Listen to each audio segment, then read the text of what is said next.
I sat in my Chicago high-rise sipping black coffee while the television broadcast the high society wedding of the century.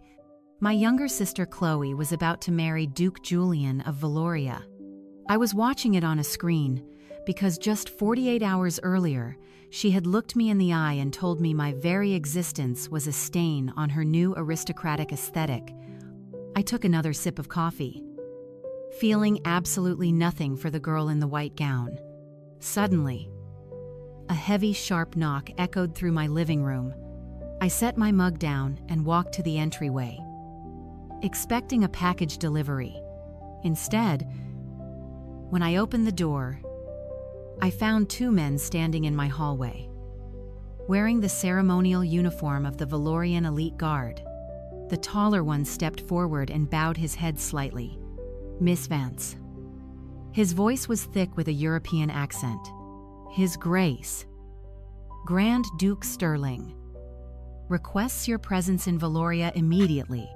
A private jet is waiting on the tarmac. I am Elena, 34 years old, and a senior cyber financial intelligence officer at one of the top security auditing firms in the country. Before I tell you exactly how my sister's aristocratic fairy tale turned into an international cybersecurity scandal, let me know where you are watching from in the comments below. Hit like and subscribe if you have ever had to teach a toxic family member that financial and digital independence is the ultimate crown. It all started 48 hours before that knock on my door. I had just arrived in Valoria, a small but incredibly wealthy European sovereign state known for its pristine tech sector and old money prestige. The flight from Chicago had been exhausting, but I pushed through the fatigue. I was there to fulfill my duty as the older sister. I checked into the Grand Valorian Hotel, a sprawling palace of marble and glass that the Duke's family had entirely booked out for the wedding guests. I was placed in a modest suite on the 3rd floor, which was perfectly fine by me. I was unzipping my garment bag, carefully hanging up the tailored charcoal suit I planned to wear to the rehearsal dinner when my hotel room door flew open. Chloe stormed into the room without knocking. "Adozit," she shapte. She was the undisputed golden child of our family. She had spent her entire adult life chasing wealthy men and curating a fake socialite persona on social media. Now she was dressed in a silk robe that cost more than my first car. Her hair was perfectly styled and her fingers heavy with diamonds she had not paid for. She marched straight up to me and threw a crisp white envelope directly at my chest. It hit my collarbone and fluttered to the carpet. "Pick it up," she demanded, her voice dripping with venom. I looked at the envelope, then calmly bent down and picked it up. Inside was a one-way economy class ticket back to O'Hare International Airport, departing in 3 hours. I looked back up at her, my expression completely blank. "What is this, Chloe?" I asked, keeping my voice perfectly level. "It is your ticket out of my life," she sneered, pacing across the expensive rug. "You are an embarrassment. Elena, look at you. You are 34 years old, unmarried, and you spend your entire life staring at code and spreadsheets. You have no style, no grace, and no understanding of high society. You are socially unfit to be around the people I am marrying into." I stood there absorbing the sheer audacity of her words. I had spent the last decade bailing our parents out of debt, paying for Chloe to have nice things, and working 80-hour weeks to build a solid career. My firm actually audited the sovereign wealth fund of Valoria, but I kept my professional achievements quiet because our parents always told me not to overshadow Chloe and her pursuit of a good husband. "I am your sister," I said simply. "I flew across the ocean to support you. I do not want your support." Chloe laughed a sharp, cruel sound. "I am entering the highest level of European aristocracy. The Duke values pedigree and elegance. I cannot have them seeing my spinster sister looking like a middle-class corporate drone in the background of my wedding photos. You do not fit the aesthetic." You are boring and plain. I want you on that flight back to America before the rehearsal dinner begins. Do not show your face at my wedding." Before I could even process the absolute finality of her rejection, her eyes darted to my neck. I was wearing a delicate vintage sapphire hairpin that I had repurposed into a pendant on a thin silver chain. It was the only heirloom our grandmother had left behind. And she had specifically given it to me before she passed away, because she knew Chloe would pawn it for shopping money. Chloe stepped uncomfortably close to me, her eyes gleaming with greed. She reached out and forcefully yanked the chain. The silver snapped with a sharp tearing sound, scraping against the back of my neck. I gasped, stepping back as she clutched my grandmother's sapphire in her manicured fist. "What are you doing?" I demanded, my voice finally rising. "Give that back to me." Chloe slipped the sapphire into her pocket with a self-satisfied smirk. "Do not be ridiculous, Elena. A piece like this belongs on a future duchess, not a spinster analyst who sits in a server room all day. Consider it your wedding gift to me. Besides, you will not be needing it on your miserable flight back to Chicago. Have a safe trip home. Loser." She turned on her heel and strutted out of the hotel room, letting the heavy door slam shut behind her. The silence that followed was deafening. Any other sister might have collapsed onto the bed in a puddle of tears. Any other person might have screamed or chased her down the hallway to fight over the stolen jewelry. I did neither. I walked over to the bathroom mirror and looked at the angry red mark forming on the back of my neck where the chain had snapped. I touched it gently, feeling a profound shift happening deep within my chest. I had spent my entire adult life dimming my own light so my sister could shine. I had funded the illusion of our family wealth with my hard-earned salary. I had swallowed every insult, every backhanded compliment, and every blatant display of favoritism from our parents because I believed that family was supposed to stick together. But as I stared at my reflection, the illusion completely shattered. They were not my family. They were parasites who had fed off my stability to build a house of cards. Chloe thought she had just won. She thought she had successfully discarded me like trash while stealing the only piece of family history I cherished. She thought she was untouchable because she was marrying a duke. She had absolutely no idea that she had just declared war on a cyber financial intelligence officer. I did not cry. I did not panic. I simply turned away from the mirror, grabbed the room key, and headed downstairs to the hotel lobby. I was going to find my parents, Sylvia and Richard. I needed to see if they would finally stand up for me, or if they would prove to be exactly the monsters I was beginning to suspect they were. The betrayal. I stepped out of the elevator into the cavernous lobby of the Grand Valorian Hotel. Modern glass chandeliers cast a bright glow over the polished marble floors. Wealthy guests mingled in designer clothes holding crystal flutes of champagne. I spotted my parents immediately. Sylvia and Richard were holding court near a massive indoor waterfall feature. My mother wore a deep plum gown. My father stood beside her holding a cocktail, projecting the image of a wealthy tech investor. I walked straight toward them. My heart pounded a steady rhythm against my ribs, but my face remained a completely impassive mask. I needed to know exactly where they stood. I needed to know if the parents who constantly demanded my financial help over the past decade would finally draw a line when it came to Chloe blatantly stealing from me. "Mom, Dad, I need to speak with you," I said, cutting through their conversation with an ambassador. They turned to me, and the pleasant smiles vanished from their faces instantly. "Elena," my mother hissed, grabbing my arm and pulling me behind a structural pillar away from their high society audience. "What on earth are you doing down here looking like that? You are supposed to be staying out of sight until the official family portraits." Chloe just broke into my room, I said, keeping my voice low but incredibly firm. She threw a return economy ticket at me and explicitly told me I am banned from attending the wedding ceremony. Then she physically ripped grandmother's sapphire pendant off my neck and stole it. Claiming a duchess deserves it more. I waited for the shock to register on their faces. I waited for the parental outrage.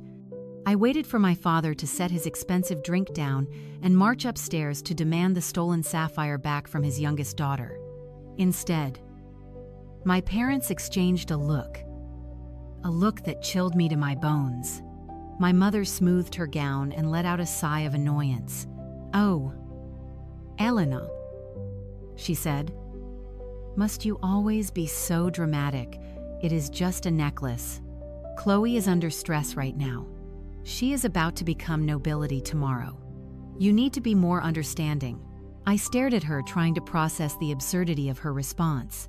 "Understanding," I repeated. "She assaulted me and stole our family heirloom. She kicked me out of her wedding." Richard took a sip of his drink and glared at me. "Your sister is entering the highest echelon." He said. "She has an image to maintain. We cannot have you hovering around. Frankly, Elena, your presence here is a liability. You have always been jealous of your sister." "Jealous?" I asked, my voice steadying into a calm. "I paid off your failed startup loans. Dad, I funded the renovation on your house.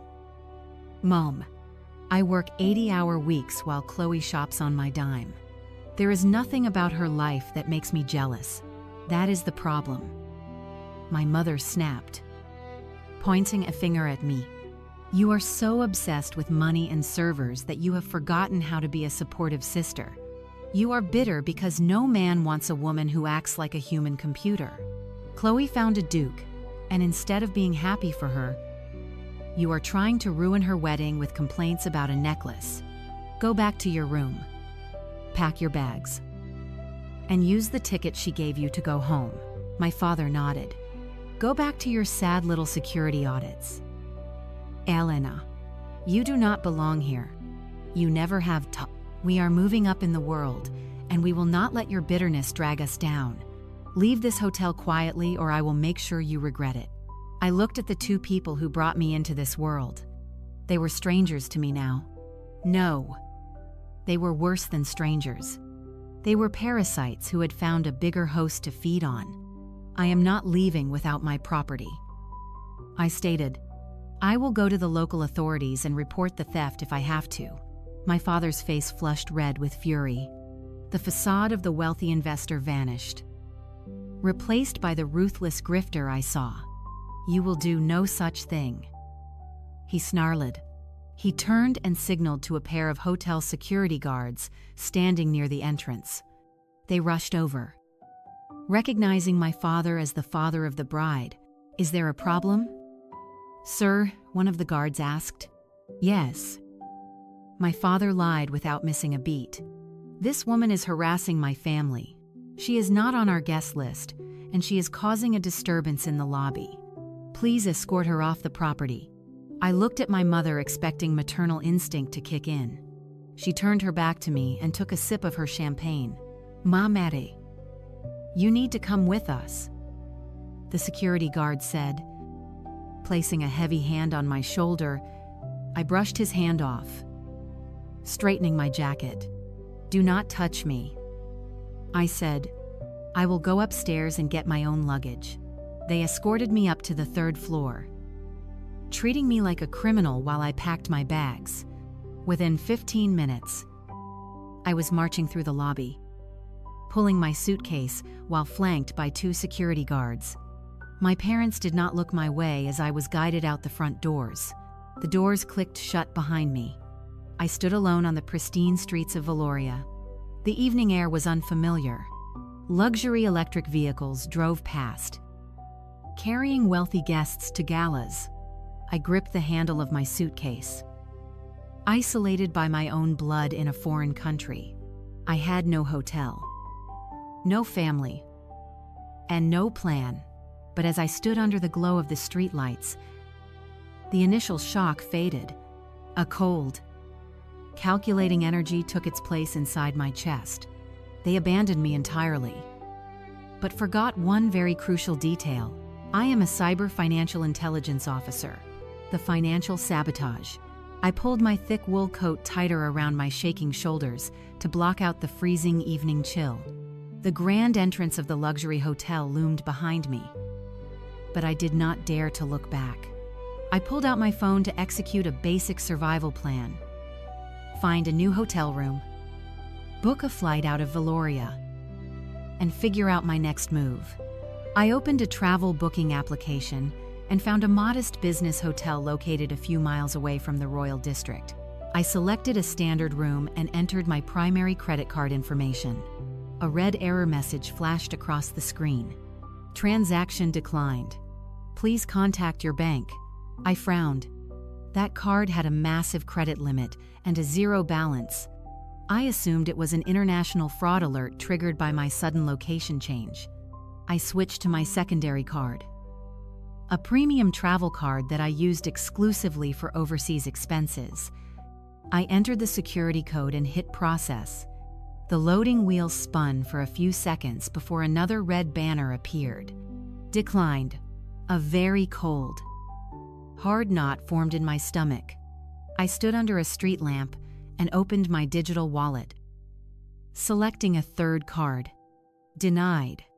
A fourth card. Denied. The cool logic that usually governed my mind began to slip, giving way to a creeping sense of dread. I opened my banking application, expecting to see a simple security hold that I could clear with a quick verification code. Instead, the screen loaded to display a series of numbers that made my breath catch in my throat. My available credit across all accounts was 0. Every single line of credit I had meticulously built over the past decade was completely maxed out. My checking account, which usually held a comfortable safety net, was overdrawn. I urgently refreshed the banking application, thinking it had to be a temporary glitch, a massive server error, or a visual bug. The numbers remained unchanged. My financial identity, the armor I had spent my entire adult life constructing, had been completely obliterated. Before I could dial the international customer service number for my bank, my phone vibrated in my palm. The caller identification displayed a secure, encrypted connection. It was Maya. Maya was my sister-in-law, married to my older brother, Simon. She was a brilliant international corporate litigator, a fierce advocate, and a woman who suffered absolutely no fools. As a woman who had fought her way to the top of a ruthless Chicago law firm, Maya possessed a razor-sharp intellect that I deeply respected. She was the only person in our family who saw my parents and Chloe for exactly what they were. We had formed a quiet but unbreakable alliance over the years. I answered the call immediately. "Maya," I said, my voice tight with tension. "My cards are entirely frozen. Something is terribly wrong with my bank accounts. Elena, listen to me very carefully," Maya said. Her voice lacked its usual warm greeting. She sounded all business, rapid and precise. "Are you somewhere safe?" I looked around the immaculate street. "I am standing outside the hotel. My parents just had security throw me out. Chloe kicked me out of the wedding and stole grandmother's sapphire. I can deal with that later. But right now I have zero access to my funds."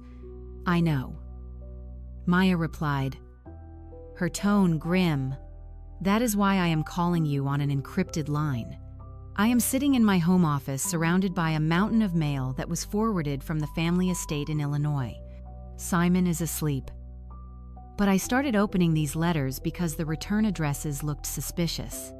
Elena, your credit score has completely tanked. It dropped over 300 points in the last 48 hours. My mind raced trying to process the impossibility of her statement. That makes no sense. Maya, I have zero debt. I pay every statement in full. I have not opened a new account in years. You did not open these accounts. Maya stated flatly. Someone else did. I stood frozen on the sidewalk as luxurious carriages and Blacktown cars rolled past me, carrying guests to pre-wedding events. "What exactly are you looking at?" "Maya," I asked. "I am looking at default notices." Maya explained, the paper rustling over the line. "I am looking at massive withdrawal confirmations and warnings from 3 different financial institutions. The mail was routed to your old childhood address at your parents' house. They must have thought you would never see it. But since your father made Simon a secondary contact on the estate management account, a batch of misdirected mail ended up in our mailbox today. I started digging into public financial registries, using my firm credentials. Elena, your identity has been thoroughly compromised. Who would have the information necessary to bypass my security questions?" I asked. Though the terrifying answer was already forming in my mind, "You know exactly who." Maya said softly, "Your parents have your social security number, your birth certificate, and all your foundational documents from when you lived at home. They know your maternal grandmother's maiden name. They know your first pet's name. They know every security question answer required to verify your identity." The cold night air suddenly felt suffocating. "You are telling me my own parents stole my identity to drain my accounts?" I asked, my voice dropping to a whisper. "It is worse than just draining your checking account, Elena," Maya warned.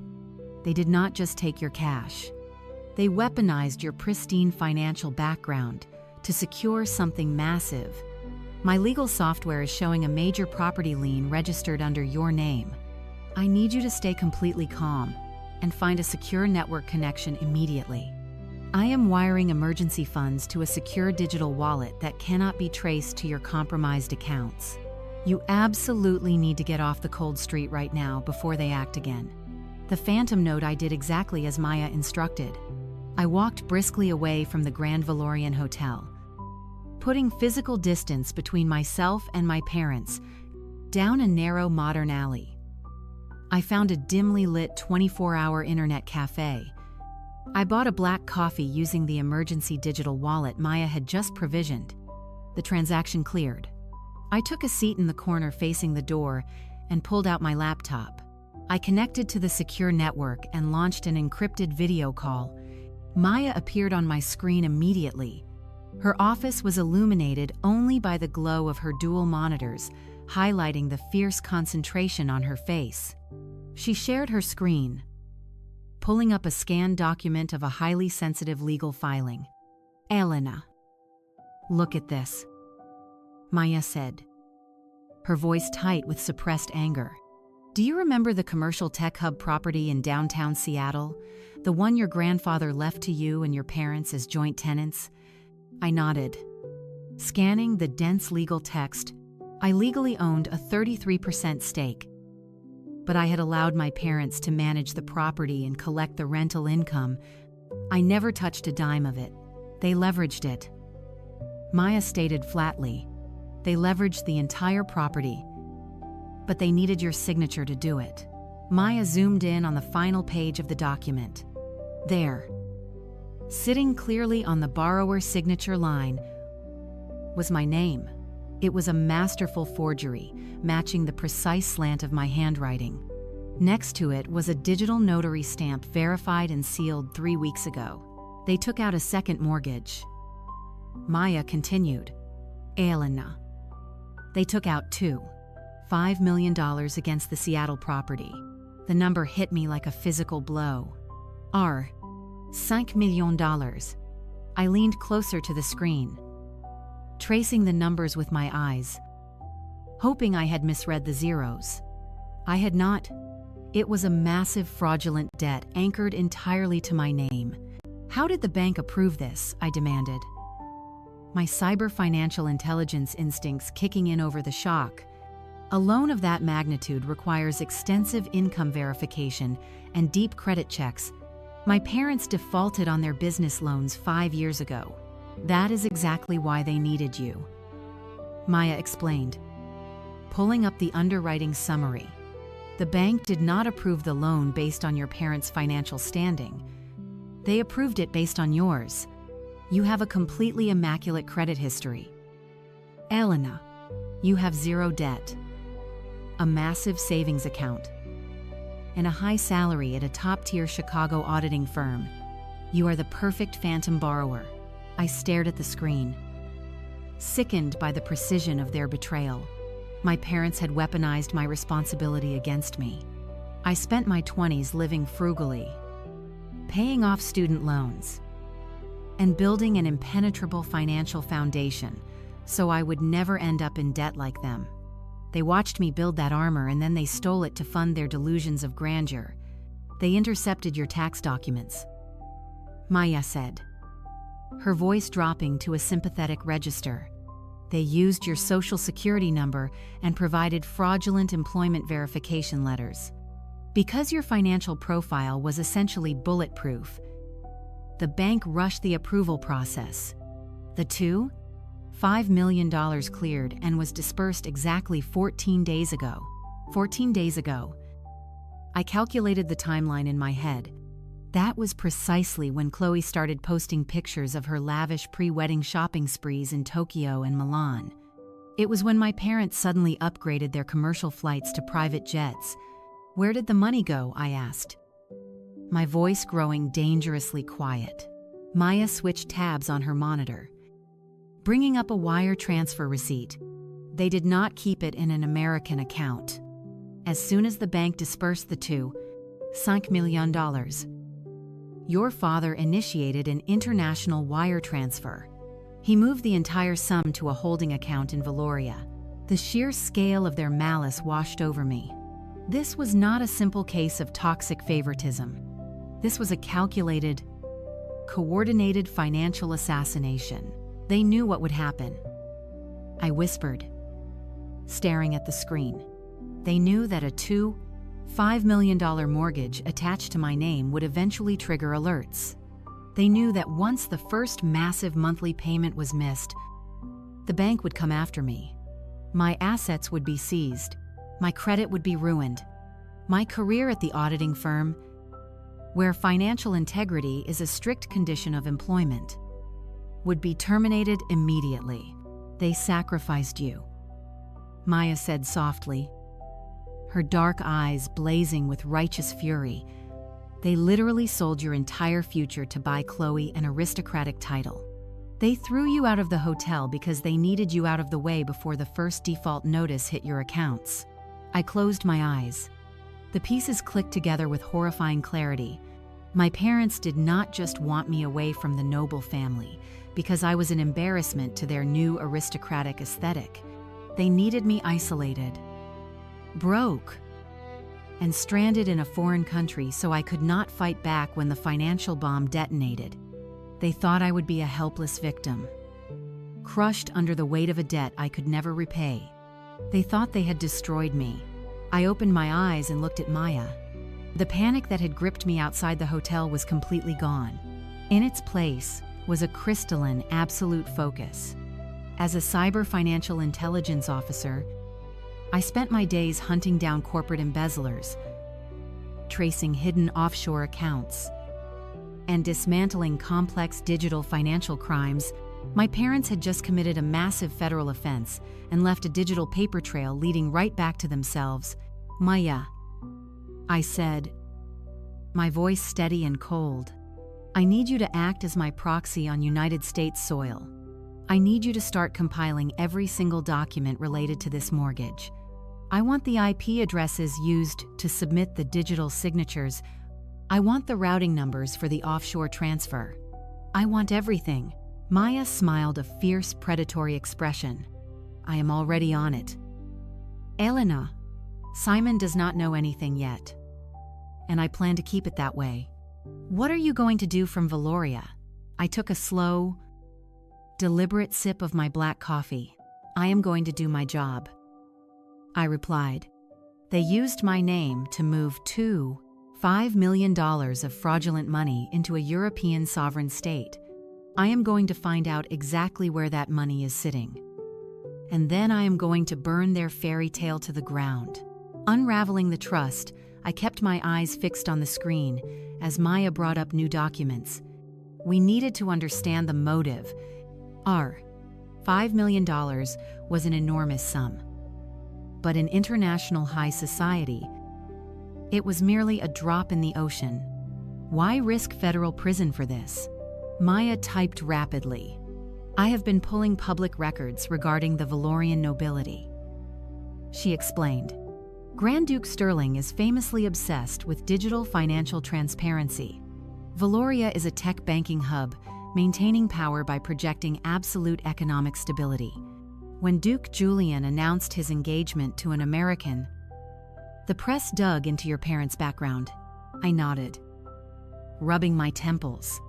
My parents filed for bankruptcy 5 years ago. They had a history of failed tech startup ventures. The Valorian vetting process would flag them immediately as opportunists rather than legitimate investors. Exactly, Maya said, highlighting a paragraph.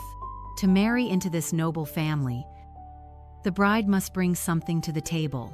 Today, they call it an independent bridal trust. Protocol dictates the bride's family must establish a trust to prove she is not marrying the Duke for his money. It is a demonstration of generational wealth. I stared at the screen as the horrifying reality set in. They needed a bridal trust to prove Chloe was an old money American heiress. I said they needed to show Grand Duke Sterling that Chloe came from a family of substantial independent wealth. Maya pulled up a leaked article from a Valorian Society magazine. The headline praised Sylvia and Richard for their generous contribution to the noble estate. The article claimed that Chloe was the beneficiary of a historic family trust, fundamentally securing her status as a wealthy socialite. They did not have $5 million, I stated, my voice eerily calm. They did not have $200,000. So they stole my financial identity to create a fake dowry. They hijacked your entire life. Elena, Maya said softly. They took your pristine credit score, your 80-hour work weeks, and your immaculate financial standing. They packaged your stability into a neat little box and used it to buy Chloe a crown. I leaned back in the plastic chair. The sheer scale of their delusion was staggering. My parents spent their lives pretending to be wealthier than they were. They drove leased luxury cars they could not afford. But this was a different level of fraud.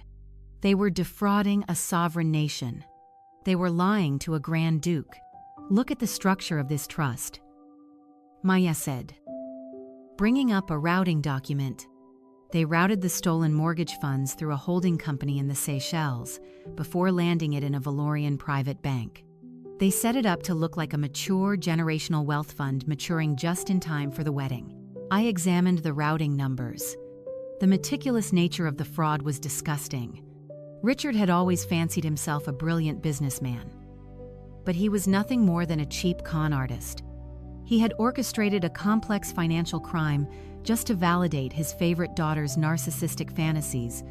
They sold me, I whispered. It was a literal transaction. My parents evaluated my worth, calculated my credit limit, and traded my future for Chloe's noble title. They knew I would face criminal investigations for defaulting on a massive mortgage. They knew I would lose my professional licenses. They knew I would be ruined. And they did it anyway. Maya let out a heavy sigh. I have reviewed the legal implications. Elena, the moment the first mortgage payment bounces, the bank will initiate foreclosure on the Seattle property. Because your signature is on the loan, they will aggressively pursue your personal assets. They will freeze your checking accounts, garnish your wages, and the auditing firm will fire you the second they see a defaulted loan. I know, I said. My mind was mapping out the blast radius, but they made one fatal mistake. Maya? They assumed I would play the role of the obedient victim. They assumed I would be too embarrassed to fight back. They thought I would quietly absorb the ruin, just like I always absorb their insults. Maya's eyes flashed with fierce approval. What is our next move? I need you to dig deeper into that offshore holding company, I instructed. Richard is not smart enough to build a clean shell company from scratch. He bought an off-the-shelf corporate entity to route the money. I need to know exactly which entity he used and who else is using it. I need ammunition that hits harder than identity theft. I will run a full diagnostic on the Seychelles routing numbers. Maya promised. I will find out exactly where that money touched before it landed in Valoria. Do it? I said, and Maya. Keep Simon out of this. He has always been a coward when it comes to his parents. If he finds out what we are doing, he will warn them instantly and ruin our entire strategy. Maya scoffed, her expression hardening. My husband has been turning a blind eye to your parents' toxicity for years. I am done covering for his weakness. You have my word? Elena, this stays between us. I ended the call and closed my laptop. The internet cafe was completely empty. Outside, the streets were quiet. The distant glow of the noble palace illuminated the night sky. Inside, my sister was likely sleeping in silk sheets, dreaming of her wedding. My parents were likely toasting to their grift. Believing they had secured their place in high society, they thought they had buried me. They thought throwing me out onto the street was the end of the story. They drastically underestimated the wrath of a woman who had nothing left to lose. I gathered my coat and stepped back out into the freezing Valorian night. The time for crying was over. I was going to permanently rip the fake crown right off my sister's incredibly greedy head. The war room. I walked down the quiet street, pulling my suitcase behind me. The freezing night air bit at my cheeks, but the cold kept my mind remarkably sharp. I needed a secure base of operations immediately. My phone buzzed in my pocket, signaling an incoming notification. It was a secure alert from the digital wallet application Maya had instructed me to download. A transfer of $15,000 had just cleared. It came directly from the private personal account, completely separate from any joint finances she held with my brother Simon. She had acted with lightning speed, providing me the ammunition I needed to survive the night. I checked the map on my phone. Scanning the outskirts of the city, I bypassed every luxury resort and boutique inn, searching for something completely off the radar. 4 miles away from the glittering Royal District, I found it. A small independent motel tucked behind a commercial tech depot. It was exactly what I needed. An anonymous concrete building that catered to cargo drivers and budget travelers. No valet, no concierge, and absolutely no connection to the high society circles my parents were currently infiltrating. I hailed a passing city cab and paid the driver in cash using the ATM withdrawal I had just made with the emergency funds. We drove away from the palace lights. Plunging into the utilitarian sector of Valoria, the cab dropped me off in front of a flickering neon sign. I walked into the cramped lobby and paid for a room using a prepaid card I set up through the digital wallet. The desk clerk did not ask for a passport or ask any questions. He simply handed me a heavy metal key and pointed me toward the stairs. The room was aggressively bare. A narrow bed, a laminate desk, and a small bathroom with flickering fluorescent lights. It was a staggering downgrade from the lavish suite my parents had just ordered security to throw me out of. But as I locked the deadbolt and threw the security chain across the door, I felt an immense wave of relief. This room was a fortress. It was a blind spot in their peripheral vision. They thought I was wandering the streets, crying over my ruined credit. They had no idea I was digging the trenches for a cyber financial war. I dropped my suitcase onto the faded carpet and immediately walked over to the small coffee machine resting on the laminate desk. I tore open a packet of cheap dark roast grounds, poured water into the reservoir, and hit the power button. The machine sputtered to life, filling the small room with the bitter, harsh smell of cheap caffeine. I took off my heavy wool coat, draped it over the edge of the bed, and rolled my shoulders to release the tension. I pulled my laptop out of my bag and set it squarely in the center of the desk. The machine booted up with a soft hum. I poured the black coffee into a paper cup and took a long scalding sip. The heat seared my throat, grounding me entirely in the present moment. I sat in the stiff wooden chair and cracked my knuckles. The time for being the obedient, betrayed sister was officially over. I was a senior cyber financial intelligence officer. I tracked millions of dollars in corporate fraud for a living. I unraveled complex digital embezzlement schemes crafted by brilliant criminal minds. Richard and Sylvia were amateur grifters, playing a very dangerous game with sovereign wealth. I engaged my custom virtual private network, masking my location and heavily encrypting my connection. I launched the proprietary Phantom Node auditing software my firm used for high-level investigations. The screen transitioned to a stark black interface filled with cascading lines of code and data query prompts. I felt a familiar thrill wash over me. The raw emotional pain of my parents' betrayal began to recede, packing itself away into a tight, compartmentalized box. In its place, a cold, predatory focus emerged. I was no longer the tragic victim of a family drama. I was the apex predator entering my natural hunting ground. I opened a secure communication channel with Maya. The chat window blinked, confirming our end-to-end encryption. I sent a single message requesting the specific routing numbers and shell company names she had extracted from the forged mortgage documents. Maya replied instantly, uploading a compressed data file containing the digital footprint of the $5 million transfer. I imported the file directly into my tracing software. The program immediately began querying global financial databases, matching the routing numbers against known banking registries. I watched the screen as the stolen funds began to map themselves out visually. The $5 million had originated from the Seattle bank, where my parents forged my signature. From there, it bounced to a clearinghouse in Nevada. That was standard procedure. But the next jump was where the fraud became blatant. The money hit a corporate entity registered in the Seychelles under the name Zenith Solutions Global Pizan. I highlighted the entity name and ran a deep background check using European financial registries. Richard had purchased this shell company explicitly for the wedding deception. He needed an offshore vehicle to wash the money, making it appear as though the funds had been maturing in a generational tech trust rather than freshly borrowed against stolen property. The audacity of his plan was almost laughable. He actually believed that routing stolen mortgage funds through a generic island shell company would be enough to fool the Valorian royal treasury. I took another sip of black coffee, mapping the final leg of the journey. The money moved from the Seychelles directly into the elite private banking sector of Valoria, resting in an escrow account designated for Chloe and her noble bridal trust. It was a neat little package waiting to be presented to Grand Duke Sterling as proof of her aristocratic pedigree.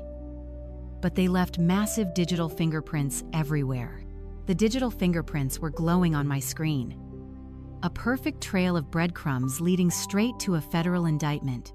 I was just about to run a cross-reference on the Seychelles holding company when my cell phone vibrated violently against the laminate desk. The smear campaign, I ignored it. I was in the zone tracing the fraudulent money transfer my parents orchestrated to buy Chloe her noble title. The phone vibrated again. Then a continuous, relentless buzzing rattled the cheap plastic casing against the wood. I dragged my eyes away from the financial software and picked up the device. The screen was flooded with notifications. Dozens of text messages were pouring in from numbers I had not spoken to in months. Extended family members, former college classmates, and casual acquaintances from Chicago were desperately trying to reach me. I unlocked the screen and opened the most recent message. It was from a cousin who usually only contacted me once a year. His message contained a link to a notorious celebrity gossip website in the United States, followed by a text asking if I was okay and if I needed him to wire me money for a rehabilitation center. I frowned, my brow furrowing in deep confusion. Rehabilitation center. I tapped the link. The browser loaded the web page. revealing a massive glaring headline splashed across the top of the gossip column, which newly minted American Duchess had to forcibly banish her older sister from the kingdom on the eve of her fairy tale wedding. I felt my pulse steady into a slow, cold rhythm as I read the article. The blind item was ruthlessly detailed. It claimed that the bride's older sister, a previously successful but deeply troubled cyber analyst, had suffered a massive psychological break. According to unnamed sources close to the family, the sister was a deranged, unstable addict who had arrived in Valoria heavily intoxicated and caused a severe security threat at the luxury hotel. The article went on to state that the loving and heartbroken parents were forced to intervene to protect the noble family from a dangerous public scandal. They had heroically escorted the erratic sibling out of the venue, out of the country, and were currently seeking emergency psychiatric care for her back in the United States. The sheer audacity of the lie was breathtaking. I scrolled down reading the fabricated details of my supposed meltdown. They claimed I had attacked hotel staff. They claimed I was found wandering the hallways, screaming obscenities out of pure jealousy because my younger sister was marrying a duke. I set the phone down on the desk. This was not a random leak. This was a highly coordinated, preemptive strike. Chloe and my parents had hired a ruthless public relations crisis team to control the narrative of my sudden absence from the noble wedding.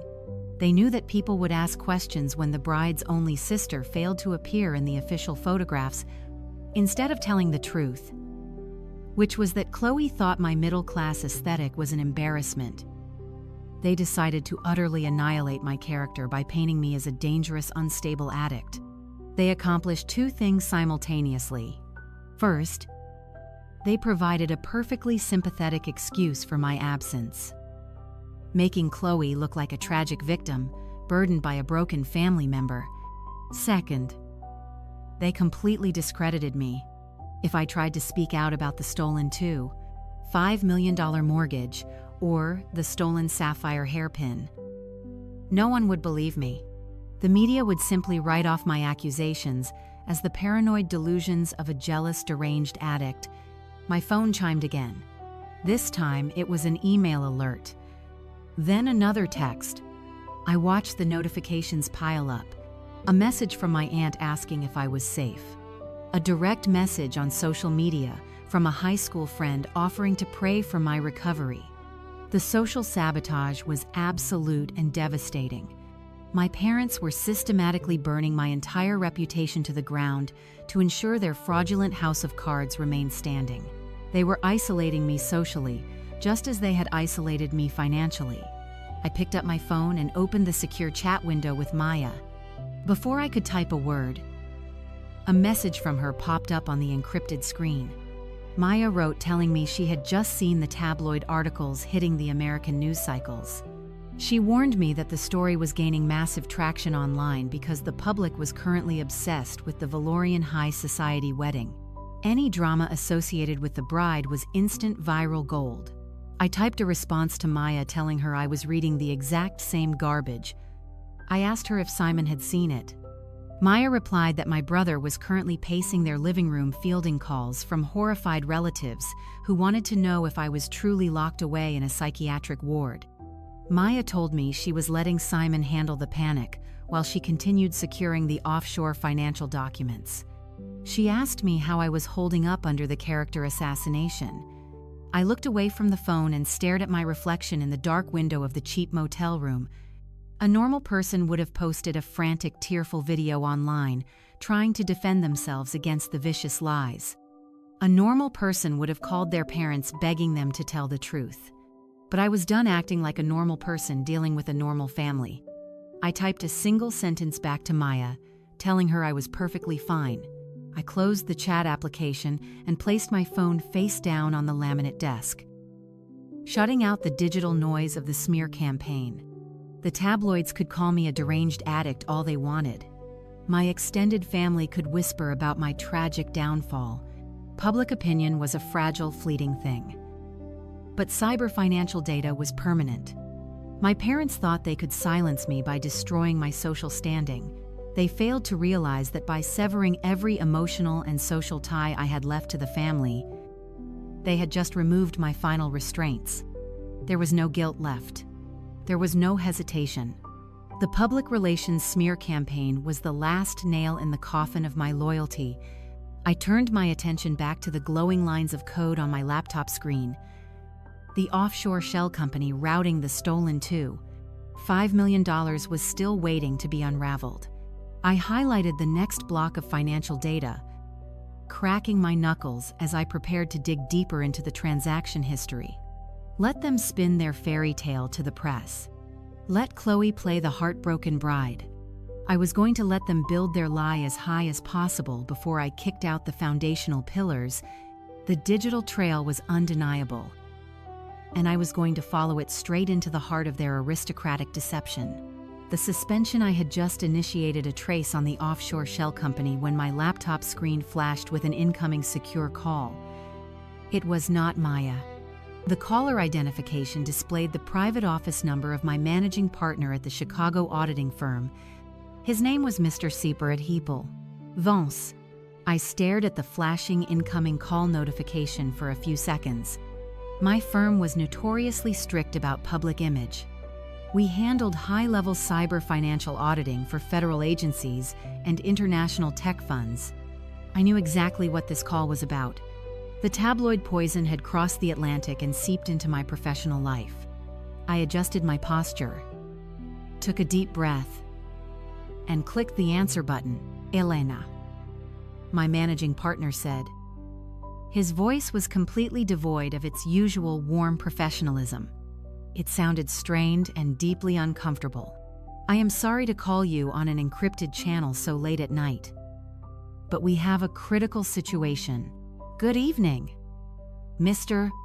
Vance, I replied, keeping my tone perfectly measured. I assume this is regarding the media circus surrounding my sister's wedding. There was a heavy sigh on the other end of the line. Yes, Elena, it is. The partners and I have been flooded with alerts from our risk management department over the past 2 hours. The articles circulating online are highly damaging. We're stanchion. They are claiming you had a severe psychological episode and that you are struggling with serious addiction issues resulting in your forced removal from Valoria by elite security. Those articles are entirely fabricated, I stated firmly. My parents and my sister orchestrated a preemptive public relations smear campaign to cover up the fact that they uninvited me to the wedding. I can undergo any drug testing or psychological evaluation the firm requires immediately upon my return to Chicago. I believe you, Elena, Mr. Vance said, and he actually sounded sincere. You have been one of our most brilliant and reliable cyber analysts for years. Your track record is spotless, but belief is not the issue here. The issue is liability and security clearance. I stayed silent, waiting for the inevitable blow. I knew how corporate risk management worked. Truth was secondary to optics when billion-dollar government contracts were on the line. Our firm audits the sovereign tech fund of Valoria. Mr. Vance continued, we also hold sensitive contracts with the United States Department of the Treasury. The individuals handling those accounts must have bulletproof public profiles. Right now, your name is trending globally as an unstable security threat. The optics are catastrophic. We cannot risk our government clients pulling their contracts because one of our senior officers is embroiled in a massive international tabloid scandal. I understand, I said. The cold logic of the corporate machine was familiar to me. What is the board deciding? Effective immediately. You are suspended pending a full internal investigation. Mr. Vance announced, it is an administrative suspension without pay. Your corporate access credentials, your email, and your database login will be restricted within the hour. We need to let the media storm die down and conduct a thorough background check before we can even discuss reinstating you. I am incredibly sorry.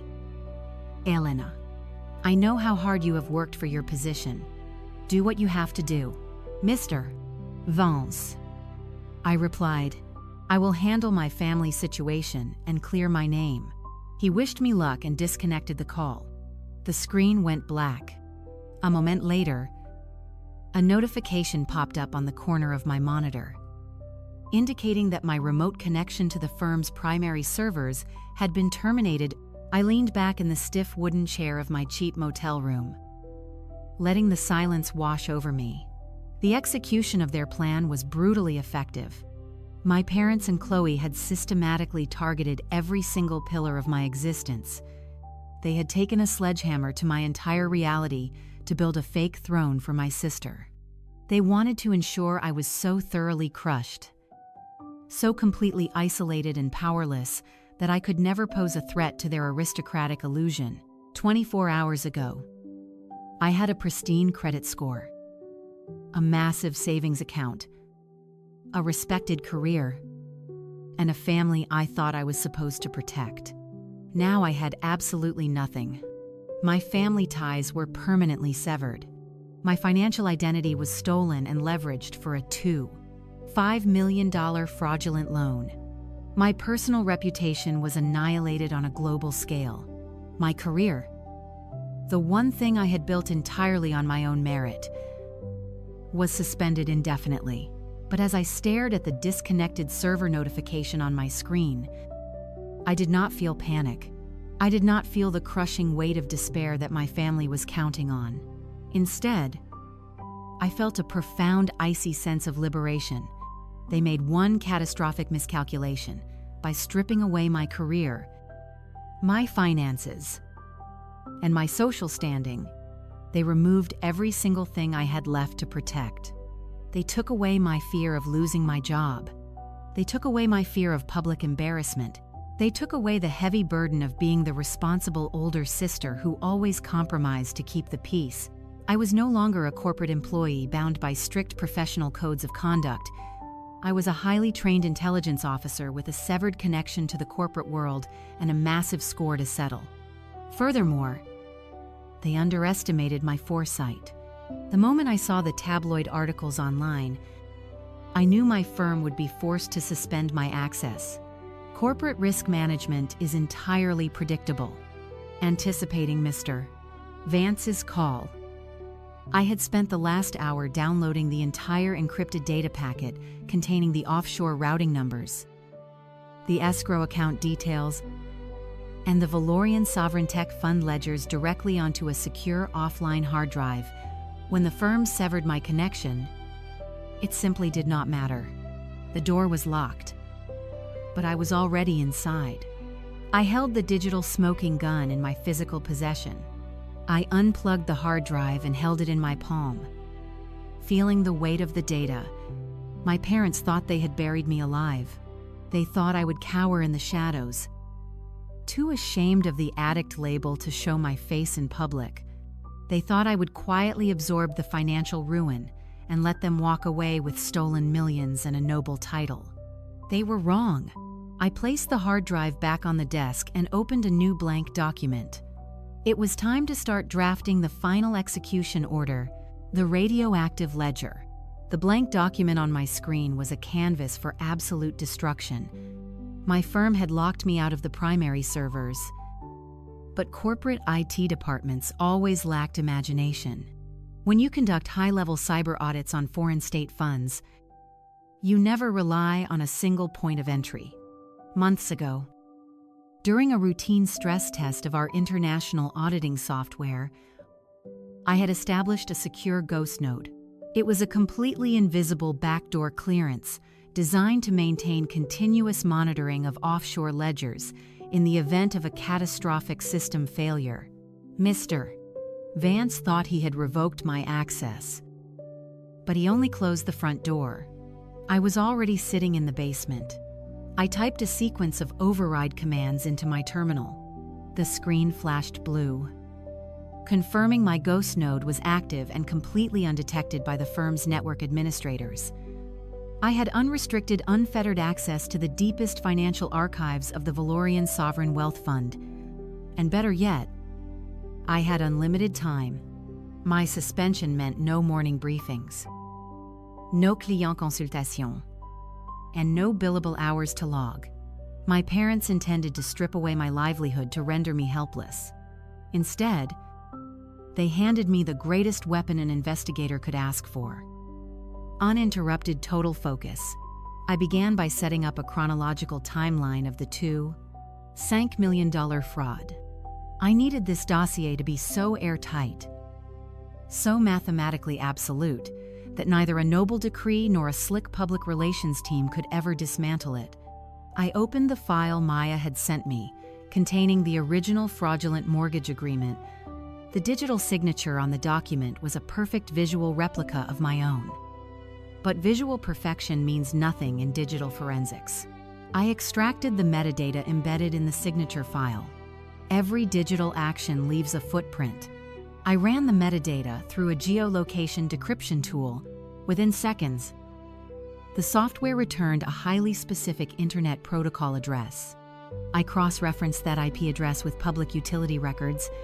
It matched the exact broadband router installed at my parents' sprawling estate back in the United States. The digital signature was stamped at 2 p.m. on a Tuesday. I pulled up my own work logs from that exact date and time. I was sitting in a secure server room in Chicago presenting a quarterly cyber risk assessment to a group of banking executives. There were 12 witnesses, and a signed security log proving I was thousands of miles away when my signature was allegedly applied to that mortgage. The foundation of their fraud was already crumbling. Next, I moved to the money. I needed to trace the exact route the stolen funds took from the Seattle bank to the Noble escrow account. I mapped the first wire transfer. Richard had moved the $5 million money from the fraudulent loan account into a temporary holding account in Nevada. From there, the money was wired internationally to Zenith Solutions Global Astis, a shell corporation registered in the Seychelles. I deployed a phantom node tracing algorithm to penetrate the corporate veil of Zenith Solutions. My parents were arrogant, but they were severely technologically illiterate. They assumed offshore banking meant absolute secrecy. They failed to realize that global anti-money laundering regulations require every transaction to generate a unique tracking node. I followed the digital nodes. The data showed that Zenith Solutions was not an isolated entity. It was part of a sprawling network of ghost companies that had been flagged multiple times by international cybersecurity watchdogs. My father had not just laundered the stolen money. He had routed it through a known global ransomware syndicate to wash it clean before sending it to the Valorian Royal Treasury. I breached the Valorian Sovereign Tech Fund ledger using my ghost node clearance. The Duke's family prided themselves on transparency, requiring all incoming dowry trusts to be held in a heavily monitored escrow account until the marriage was officially consummated. I queried the database for Chloe's bridal trust. The ledger materialized on my screen. There it was. $5 million, sitting in an aristocratic holding fund, waiting to validate my sister's fake pedigree. I cross-referenced the incoming wire transfer to the Noble escrow with the outgoing wire transfer from Zenith Solutions. The timestamps matched perfectly. The transaction amounts down to the exact decimal point matched perfectly. The routing nodes linked together like a steel chain. I had successfully mapped the entire life cycle of the stolen money, from the moment my parents forged my signature in their living room to the moment it landed in the Grand Duke of Valoria's prestigious banking system. The sheer gravity of their crime was laid bare in front of me. They had contaminated a noble treasury with illicit cyber extortion funds. Grand Duke Sterling was a monarch obsessed with economic and digital integrity.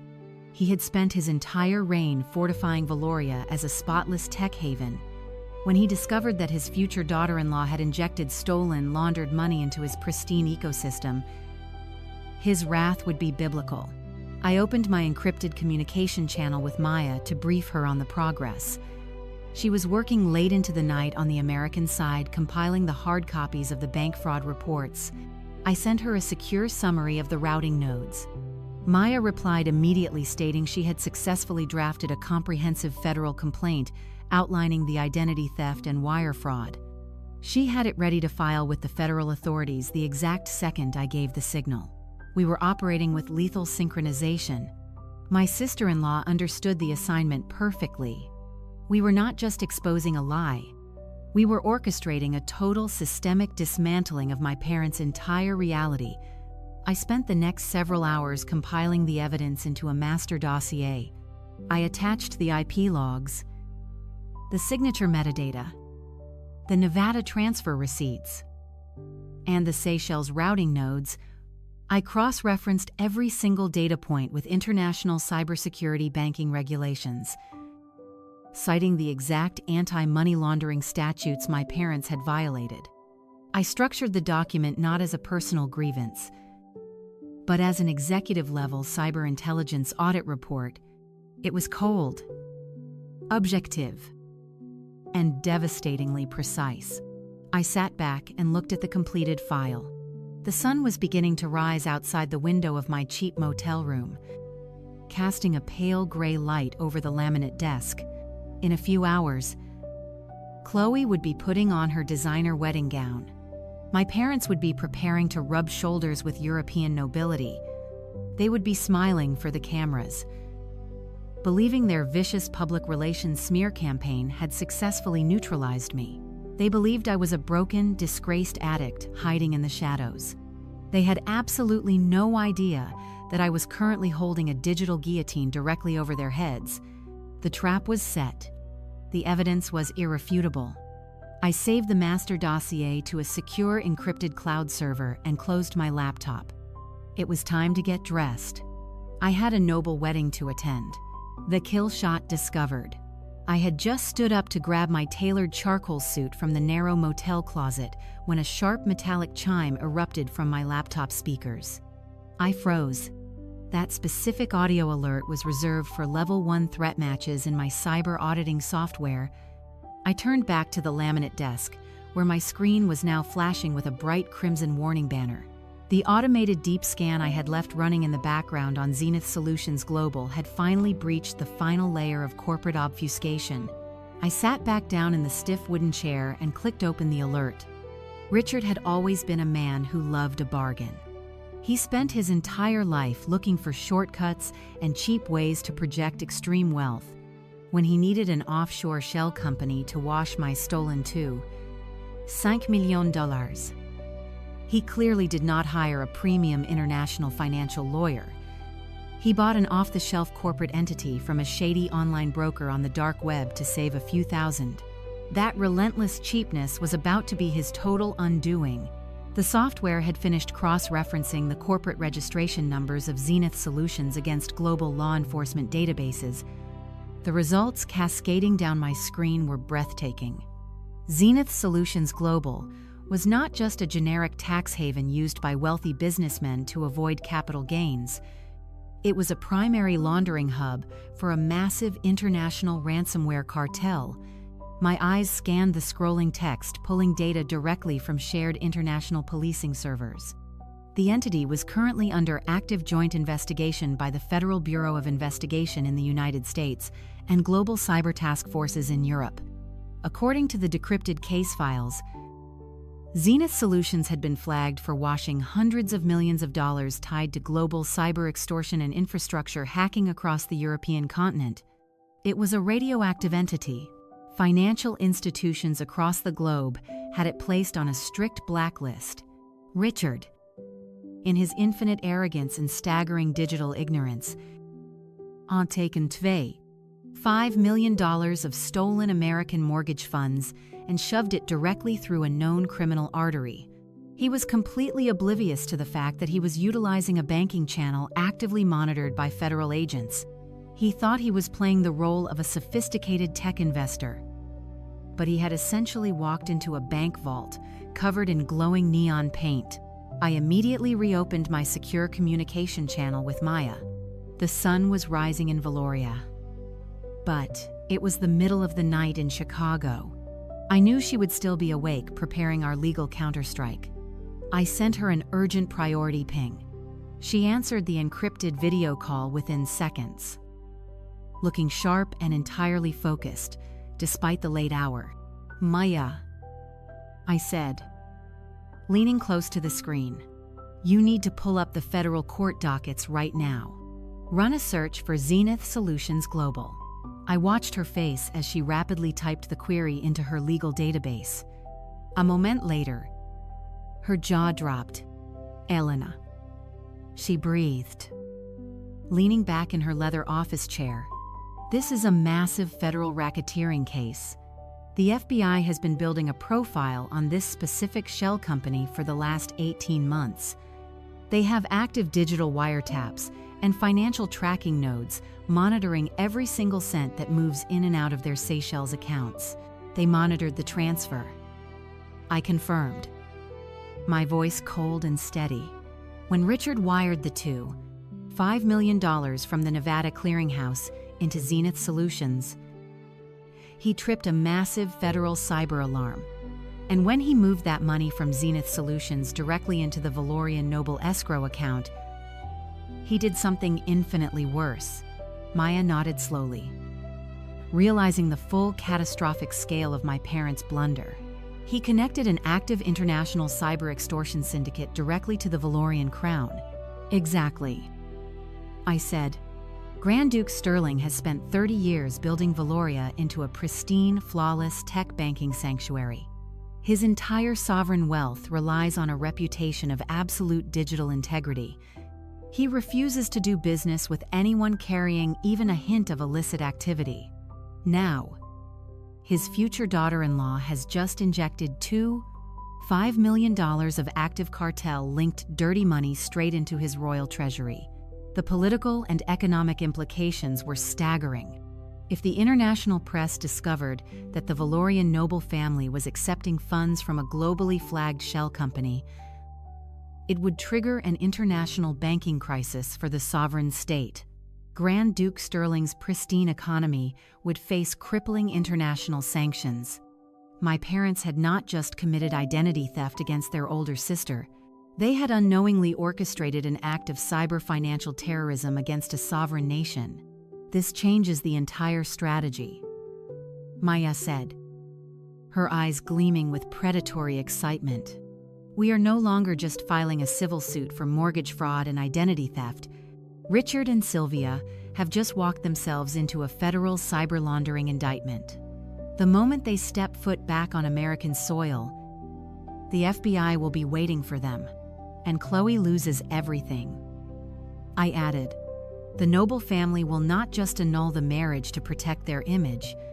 Grand Duke Sterling will obliterate her to protect his national security. The moment he sees the Global Cyber Task Force red notices attached to her dowry trust, he will treat her as an active threat to the state. There will be no quiet divorce. There will be an absolute brutal severing. I extracted the federal red notices and the FBI case file numbers from my intelligence software.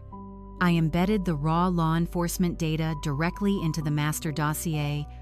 I placed the criminal syndicate connections on the very first page, ensuring it would be the first thing the Valorian Ministry of Finance saw when they opened the file. I highlighted the exact moment the dirty money entered the Noble escrow account, providing the exact transaction hashes required for the elite guards to seize the funds immediately. The dossier was no longer just an audit. It was a digital explosive device. I locked the final encrypted file and secured it on my offline drive. The trap was now fully weaponized. I closed my laptop and stood up from the desk. The morning light was pouring through the thin curtains of the motel room, illuminating the dust motes dancing in the air. I walked over to the closet and retrieved my tailored charcoal suit. I dressed with meticulous care, fastening each button with absolute precision. I tied my hair back into a sleek, severe style, ensuring not a single strand was out of place. I looked at my reflection in the small bathroom mirror. The woman looking back at me was not a victim. She was not a discarded sibling or a jealous spinster. She was the architect of their total destruction. I picked up the encrypted hard drive containing the federal files, the forged mortgage documents, and the digital execution order for my family. I slipped it into the inner pocket of my blazer. I grabbed my room key and walked out the door, Stepping into the crisp morning air, the noble wedding was about to begin. And I had a spectacular gift to deliver: the legal ambush. While I was securing a private car to take me from the utilitarian outskirts of the city directly into the heavily fortified Royal District, Maya was executing the domestic phase of our operation thousands of miles away in Seattle. The morning sun had barely crested the skyline on the West Coast when she marched through the heavy glass doors of the financial institution that had authorized my fraudulent $5 million mortgage. Maya did not just walk into a room. She commanded it. Wearing a razor-sharp charcoal suit and carrying a pristine leather briefcase, she bypassed the teller line entirely and approached the executive reception desk. She dropped a stack of legal documentation onto the polished marble counter with a resounding thud. She demanded to see the branch manager immediately. The receptionist attempted to stall, offering corporate platitudes, but Maya slid her senior partner business card across the desk. Followed by a drafted but unfiled federal complaint, the receptionist took one look at the bold red lettering, indicating massive financial negligence, and practically ran to fetch her superior editor. Within 3 minutes, a sweating branch manager named Mr. Bland Caldwell ushered Maya into his glass-walled office. He attempted to offer her coffee, but Maya cut him off, raising a single hand to stop his pleasantries. Maya did not mince words. She informed him that his branch had just authorized a $5 million second mortgage using stolen identity metrics and forged digital signatures. She explained with ruthless legal precision that the funds had already been wired offshore directly into a blacklisted Seychelles shell company currently monitored by federal cyber agents. Mr. Bakken. Caldwell turned the color of wet ash. He scrambled to his computer, frantically pulling up my account file. He tried to defend his loan officers, claiming the underwriting software had verified my credit score and the signers had provided appropriate identification. Maya smiled a cold, terrifying smile. She leaned across his desk and informed him that his bank had spectacularly failed basic Know Your Customer compliance laws. She told him that if he did not provide the physical security footage of the signing room from that specific Tuesday afternoon, she would hold the bank legally liable as co-conspirators in an international cyber laundering scheme. She promised to bury the institution in so much federal litigation they would be paying punitive fines for the next decade. Mr. Caldwell completely broke under the pressure. He picked up his desk phone, called his security director, and ordered him to extract the localized camera feeds immediately. Maya sat in his office and watched the high-definition video play out on his monitor. The footage was crisp and absolutely undeniable. There, sitting at the loan officer's desk, were my parents, Sylvia and Richard. They were laughing and chatting amiably with the bank employee. Richard handed over a tablet with my forged digital signature, while Sylvia produced a falsified power of attorney document that the lazy underwriter completely failed to verify. They looked relaxed and victorious. They were smiling while systematically destroying their oldest daughter's future. Maya forced the manager to export the raw video file onto an encrypted flash drive. She also demanded the unredacted IP logs from the digital signing software and the physical copies of the falsified documents they submitted. Before walking out, she looked Mr.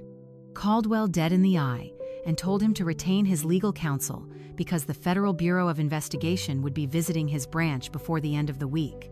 Maya walked out of the bank with the physical proof we needed to destroy any possible defense my parents might attempt to mount. She drove straight back to her hotel and initiated another secure connection with me. I was sitting in the back of my hired car watching the opulent architecture of the Valorian Noble District come into view. My laptop was open on my knees, operating on a cellular hotspot. Maya uploaded the raw security footage and the forged power of attorney documents into our shared secure server. I watched the video of my parents smiling as they ruined my financial future. There was no anger left in me, only a cold clinical satisfaction. They had handed me the exact rope I needed to hang them. Together, We began compiling the final master dossier. This was no longer just a collection of suspicious banking anomalies. It was a weaponized, highly classified intelligence file, structured exactly like the executive risk assessments I delivered to government agencies. We organized it into 3 devastating sections. Section 1 contained the undeniable proof of domestic identity theft featuring the bank security footage, the forged signatures, the falsified power of attorney, and the geolocated IP addresses matching their home router.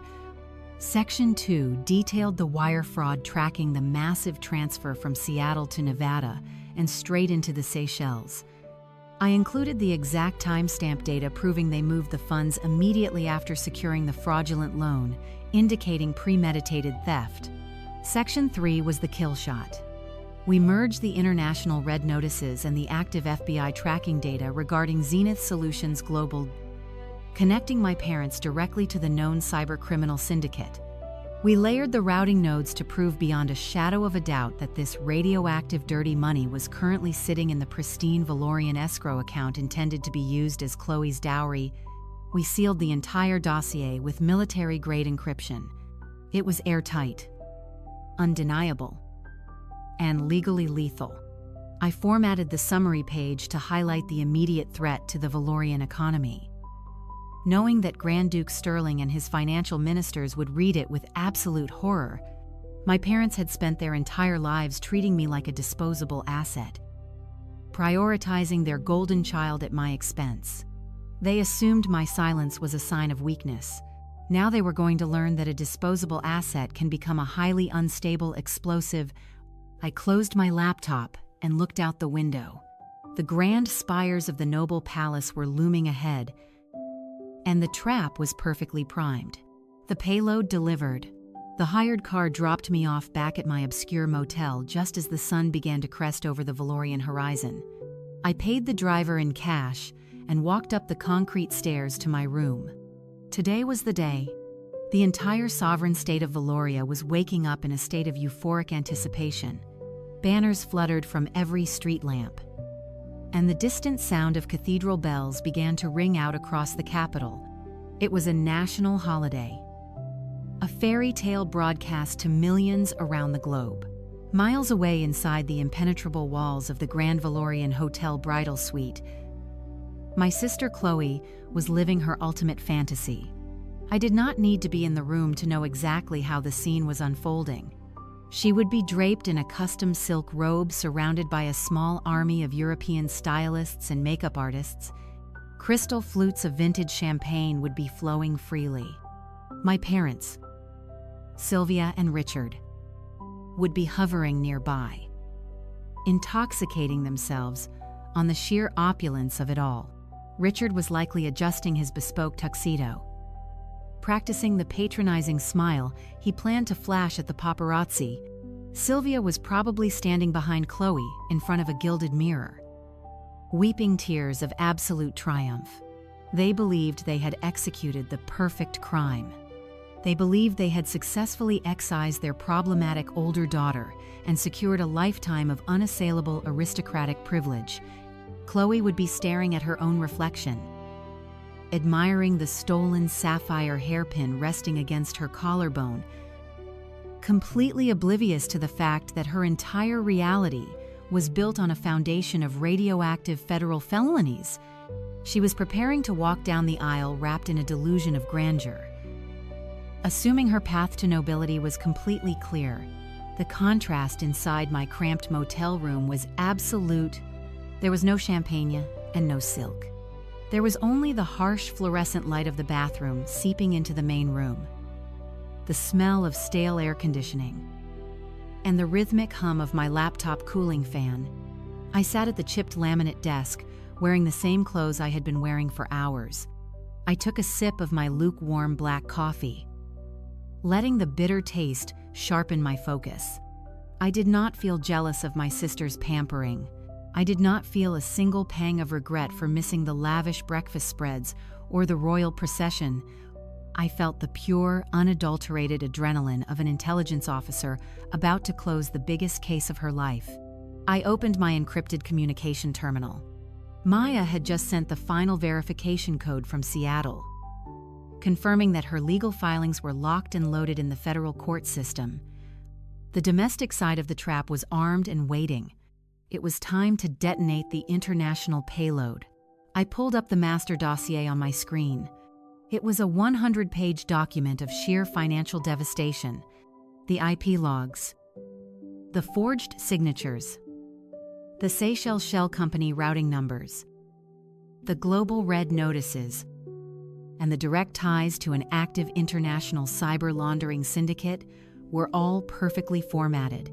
It was the most beautiful data architecture I had ever created. A masterpiece of undeniable intelligence analysis. I needed to ensure this dossier reached the exact individuals who possessed both the authority and the ruthlessness to act on it immediately. I bypassed the standard royal public relations offices. They would only try to bury the scandal to protect the wedding broadcast. Instead, I targeted the absolute apex of Valorian financial security. I input the direct encrypted email address of the Valorian Minister of Tech Finance. I added the Chief Inspector of the Sovereign Treasury. Finally, I added the personal secure inbox of the Commander of the Elite Guard, the man directly responsible for protecting Grand Duke Sterling from all foreign and domestic threats. For the American flank, I accessed a secure portal utilized by my auditing firm to report severe financial crimes. I routed a copy of the dossier directly to the Cybercrime Division of the Federal Bureau of Investigation Field Office in Chicago. I flagged the transmission with priority codes, specifically indicating violations of international wire fraud involving a sovereign nation's treasury. I knew the agents monitoring that portal. When they saw the connection between a blacklisted ransomware syndicate and a fraudulent $5 million American mortgage, they would not wait for a subpoena. They would mobilize an arrest warrant instantly. I reviewed the recipient list one last time, checking every character of the digital addresses. My finger hovered over the trackpad. This was the point of no return. Once I transmitted these files, the resulting explosion would obliterate my parents' lives entirely. Richard and Sylvia would face federal prison sentences. Chloe would face global humiliation and an annulment before her wedding cake was even cut. I thought about the way my mother had looked at me with pure contempt in the hotel lobby.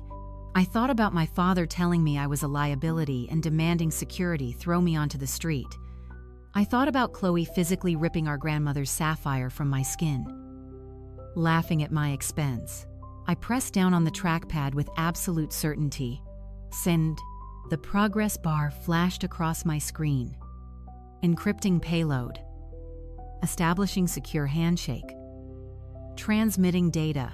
I watched the green bar fill up piece by piece.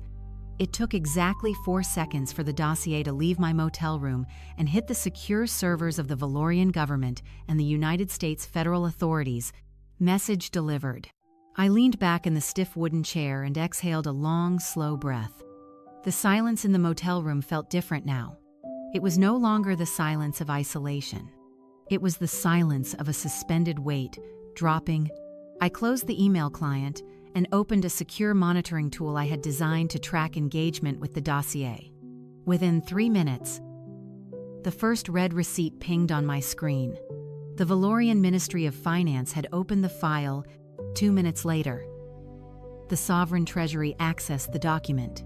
7 minutes later, the federal portal confirmed a successful download. The digital alarms were ringing in the highest corridors of power.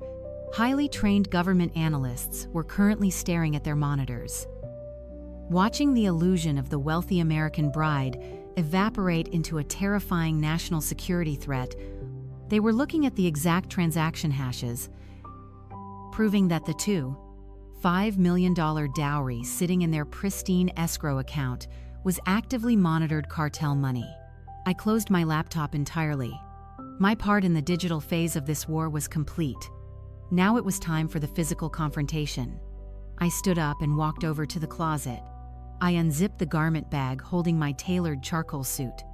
It was sharp, immaculate. and projected absolute authority. If I was going to be escorted into the presence of a Grand Duke, I was going to look like the only person in the room who held the winning hand. I began to dress, moving with deliberate precision, while the entire world prepared to collapse on my sister's fairy tale, the royal summons. I pulled the crisp charcoal blazer over my shoulders and adjusted the lapels in the cracked mirror of the motel bathroom. The fabric was immaculate, a stark contrast to the peeling wallpaper and water-stained tiles surrounding me. I checked my watch. It had been exactly 22 minutes since I hit send on the encrypted master dossier.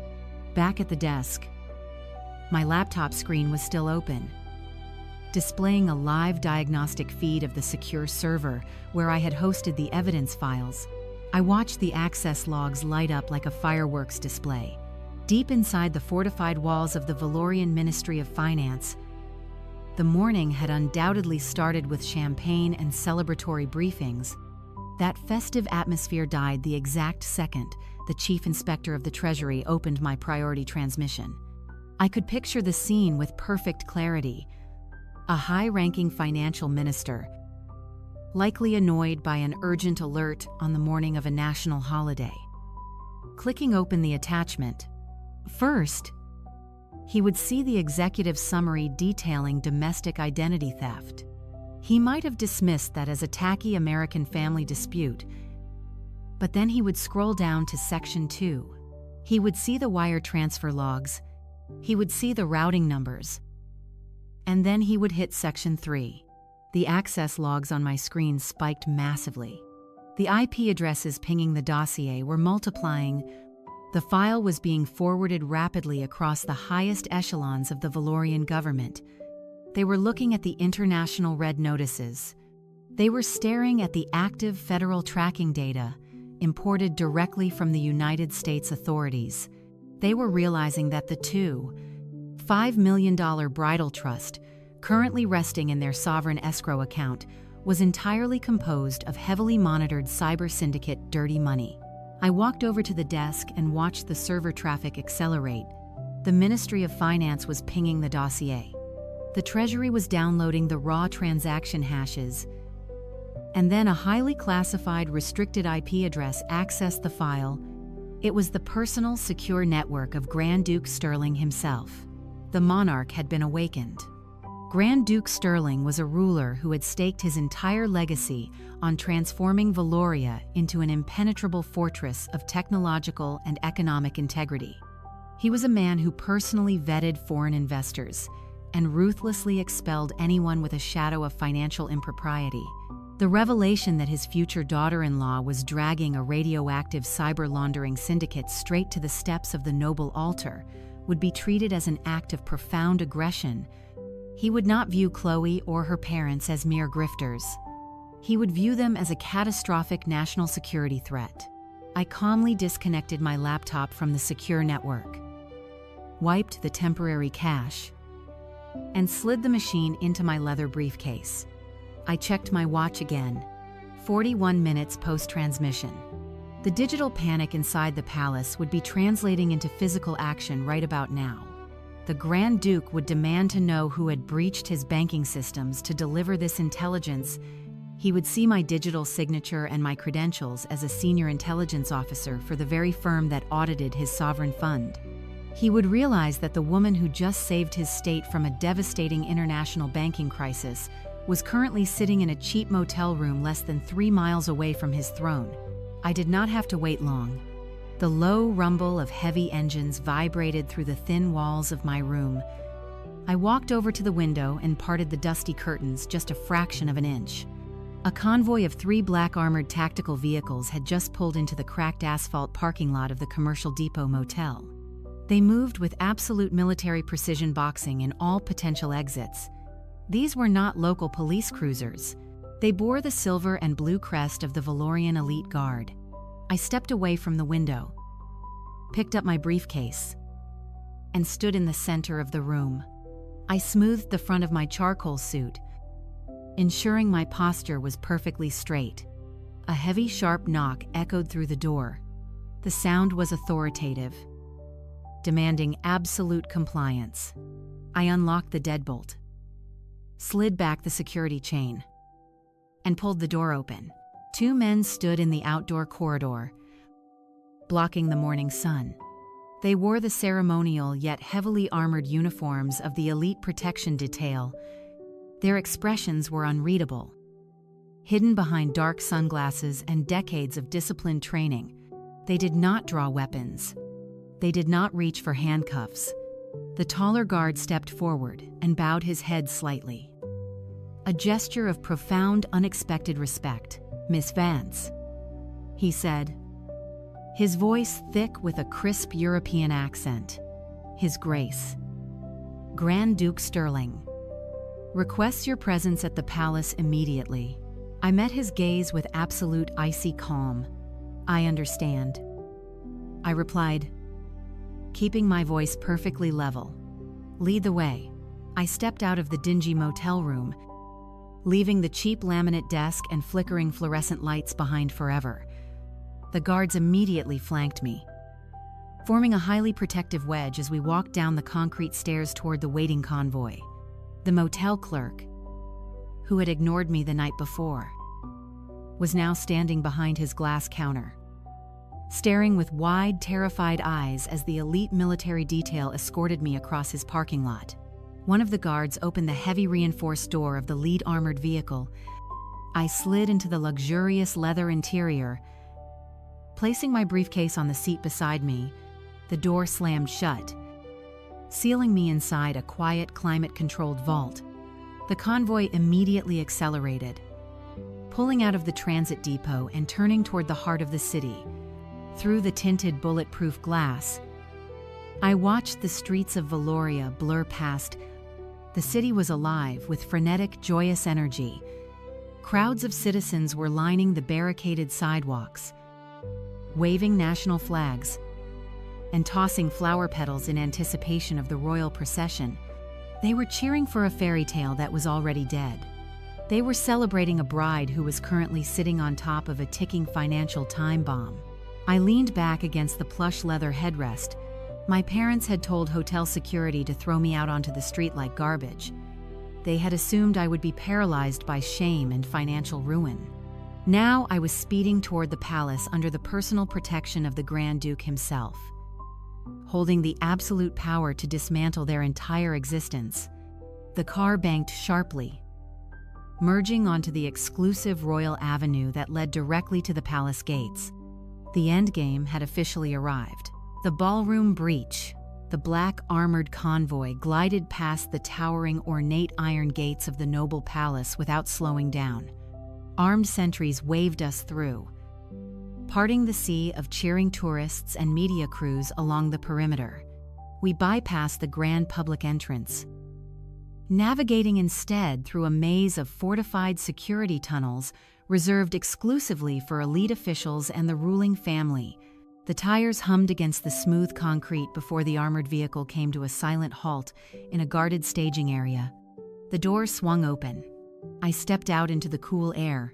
The commander of the elite guard met me at the base of a private elevator. He did not ask for my identification. He pressed a key card to a scanner and gestured inside. We rode the elevator in absolute silence, ascending rapidly toward the main staterooms of the palace. Every single floor we passed represented yet another thick layer of the aristocratic illusion my parents desperately tried to buy. They had sacrificed my entire future just to stand on the other side of the walls I was currently breaching with a government escort. The elevator chimed softly. The steel door slid open to reveal a sprawling gilded corridor lined with priceless tapestries and antique marble statues. Security personnel equipped with earpieces lined the hallway, their eyes locked straight ahead as I walked past. I gripped the handle of my leather briefcase. Inside were the indisputable digital execution orders meant for my entirely treacherous family. We marched toward a set of massive, ornately carved mahogany doors at the very end of the hall. Behind those doors, the wedding reception was currently operating at peak capacity. Inside the grand ballroom, the atmosphere was a masterclass in opulence. Crystal chandeliers the size of small vehicles hung from the frescoed ceilings, casting a brilliant, glittering light over hundreds of the most elite dignitaries. Immaculate waiters in crisp white gloves circulated seamlessly with silver trays of vintage champagne and beluga caviar. A symphony orchestra positioned on a raised balcony played a sweeping waltz that filled the space. At the center of the dance floor, Chloe lived her fantasy, draped in a silk gown embroidered with pearls. She twirled effortlessly in the arms of Duke Julian. The stolen vintage sapphire rested heavily against her collarbone, a glittering monument to her utter lack of conscience. Television cameras mounted on cranes tracked their movements, broadcasting the fairy tale lived to millions globally. Near the perimeter of the dance floor, my parents were thoroughly intoxicating themselves on their newly acquired social power. Sylvia held a crystal flute, her plum dress catching the light as she laughed too loudly at a joke made by a visiting ambassador. Richard stood beside her in his bespoke tuxedo, gesturing expansively while holding court with international tech investors. They were projecting the perfect image of an aristocratic American dynasty. They looked completely relaxed, believing their massive financial crime was securely buried under my ruined reputation. They were oblivious to the digital hurricane striking the sovereign treasury. I stood perfectly still just outside the grand ballroom, the heavy mahogany doors towering over me. The commander of the guard touched his earpiece, receiving a final silent confirmation from a superior inside the hall. He looked at me and gave a single sharp nod. Two massive elite guards stepped forward, placed their gloved hands on the brass handles, and shoved the heavy wooden doors violently open. The sound was like a thunderclap echoing through the cavernous space. The heavy doors slammed against the marble walls with a tremendous thud. The immediate impact was catastrophic. The lead conductor of the symphony orchestra, as well to and ride was 11.7, startled by the aggressive breach, dropped his baton. The sweeping waltz dissolved into a chaotic, screeching discord of confused string instruments before dying out completely. A profound, suffocating silence instantly slammed down over the entire ballroom. Hundreds of heads snapped toward the entrance simultaneously. The television cameras pivoted aggressively on their mechanical arms, zooming in to capture the sudden disturbance. The noble guests parted like the Red Sea, murmuring in shocked, hushed whispers. Right in the middle of the dance floor, Duke Julian stopped moving. Chloe froze mid-twirl, her silk gown settling heavily around her ankles. She turned her head toward the entrance, an annoyed, aristocratic scowl forming on her lips, fully prepared to berate whichever clumsy servant had interrupted her globally televised spotlight. Instead, her eyes locked directly onto mine. The blood drained out of her face so fast, she looked physically ill. I stepped across the threshold and walked into the grand ballroom. I was not the broken, weeping addict they had described to the tabloids. I was not the jealous, plain spinster they had laughed at in the hotel lobby. I wore a tailored charcoal suit that radiated absolute lethal authority. I was flanked by 4 heavily armed members of the elite protection detail, men who answered only to the Grand Duke himself. My posture was impeccably straight, my expression an icy, unreadable mask. Every click of my heels against the polished marble floor echoed like a gunshot in the dead, silent room. I walked with the slow, deliberate pacing of an apex predator cornering its prey. Across the room, Richard dropped his champagne flute. The expensive crystal shattered against the floor, splashing vintage wine over his polished shoes. Sylvia grabbed his arm, her plum dress suddenly looking cheap and ridiculous as pure, unadulterated terror seized her features. They recognized the elite guards flanking me. They recognized the leather briefcase in my hand. They realized in one horrifying, paralyzing instant that I was not there to beg for an invitation. I was there as an emissary of the state. I kept my eyes locked onto Chloe as I advanced toward the center of the dance floor. The fake Duchess was trembling, her hands shaking so violently she had to grip his arm just to stay standing. She looked at the stolen sapphire against her neck, then back to my face. The illusion of her nobility vanished into the cold air of the ballroom. I stood a mere 10 feet away from the center of the dance floor. The elite guards fanned out, forming a tight perimeter around me. The silence in the room was absolute and suffocating. No one dared to whisper. No one dared to move. The television cameras remained locked on my face, broadcasting this exact moment to millions of viewers watching from their living rooms across the globe. From the elevated dais at the far end of the Grand Hall, Grand Duke Sterling rose from his gilded chair. He was an imposing monarch who ruled with an iron grip on his nation's financial purity for 3 decades.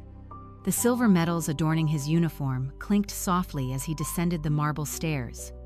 The guests bowed their heads instinctively as he passed, but his eyes remained entirely focused on me. He bypassed his son. He bypassed the trembling bride. He walked directly into my perimeter. Grand Duke Sterling stopped right in front of me. He did not look angry. He looked profoundly grave. He extended his right hand. I took it, and he offered a firm, respectful handshake that sent a shockwave of collective gasps rippling through the aristocratic crowd. "Thank you, Miss Vance," the Grand Duke said, his voice echoing clearly across the cavernous ballroom. "Your exceptional service to the state today will never be forgotten. You have saved Valoria from a catastrophic breach of security." The words hung in the air heavy and absolute. Richard staggered backward, bumping into a waiter. Sylvia covered her mouth with both hands, her eyes wide with a frantic, trapped panic. Chloe looked back and forth between the Grand Duke and me, her jaw trembling as she struggled to comprehend how the sister she had banished was now receiving royal gratitude. I released the monarch's hand and gave a respectful nod. "It is my professional duty."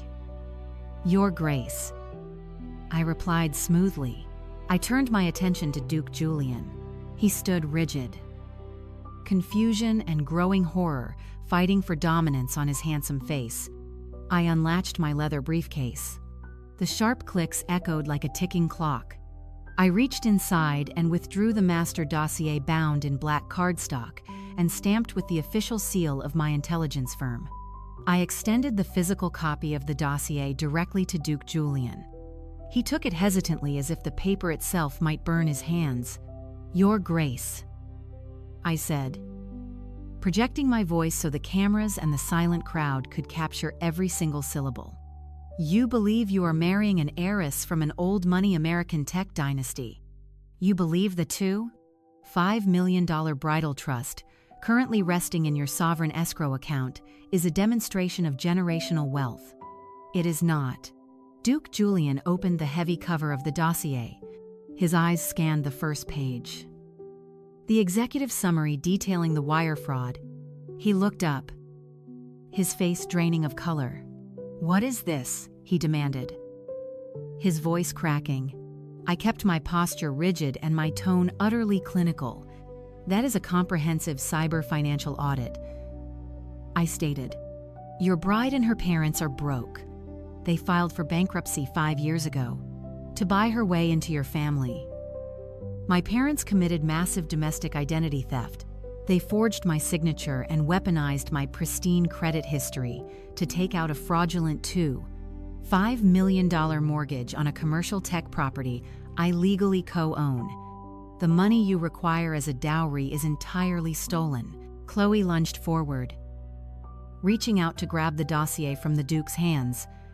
"Julian, do not listen to her," she shrieked, echoing terribly in the quiet ballroom. "She is a jealous, unstable addict. My public relations team warned you about her. She is just trying to ruin my life because she has nothing." Duke Julian pulled the dossier out of her reach, stepping away from her as if she were contagious. He flipped to the second section of the document.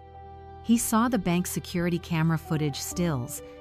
He saw the forged power of attorney, He saw the undeniable proof of Richard and Sylvia smiling as they finalized the massive theft. Elena, please. Richard begged from the sidelines, his voice pathetic and hollow. We can explain everything. Let us just go to a private room. We can fix this. I did not even look in his direction. There is no private room. Richard, I said, cutting off his frantic pleas. You wanted a globally televised wedding. You wanted the entire world to look at your family. Now they are looking. I turned my focus back to Duke Julian, who was now staring at the third section of the dossier. He had reached the absolute kill shot. Identity theft and mortgage fraud are federal crimes. I continued, my voice slicing through the heavy ballroom air.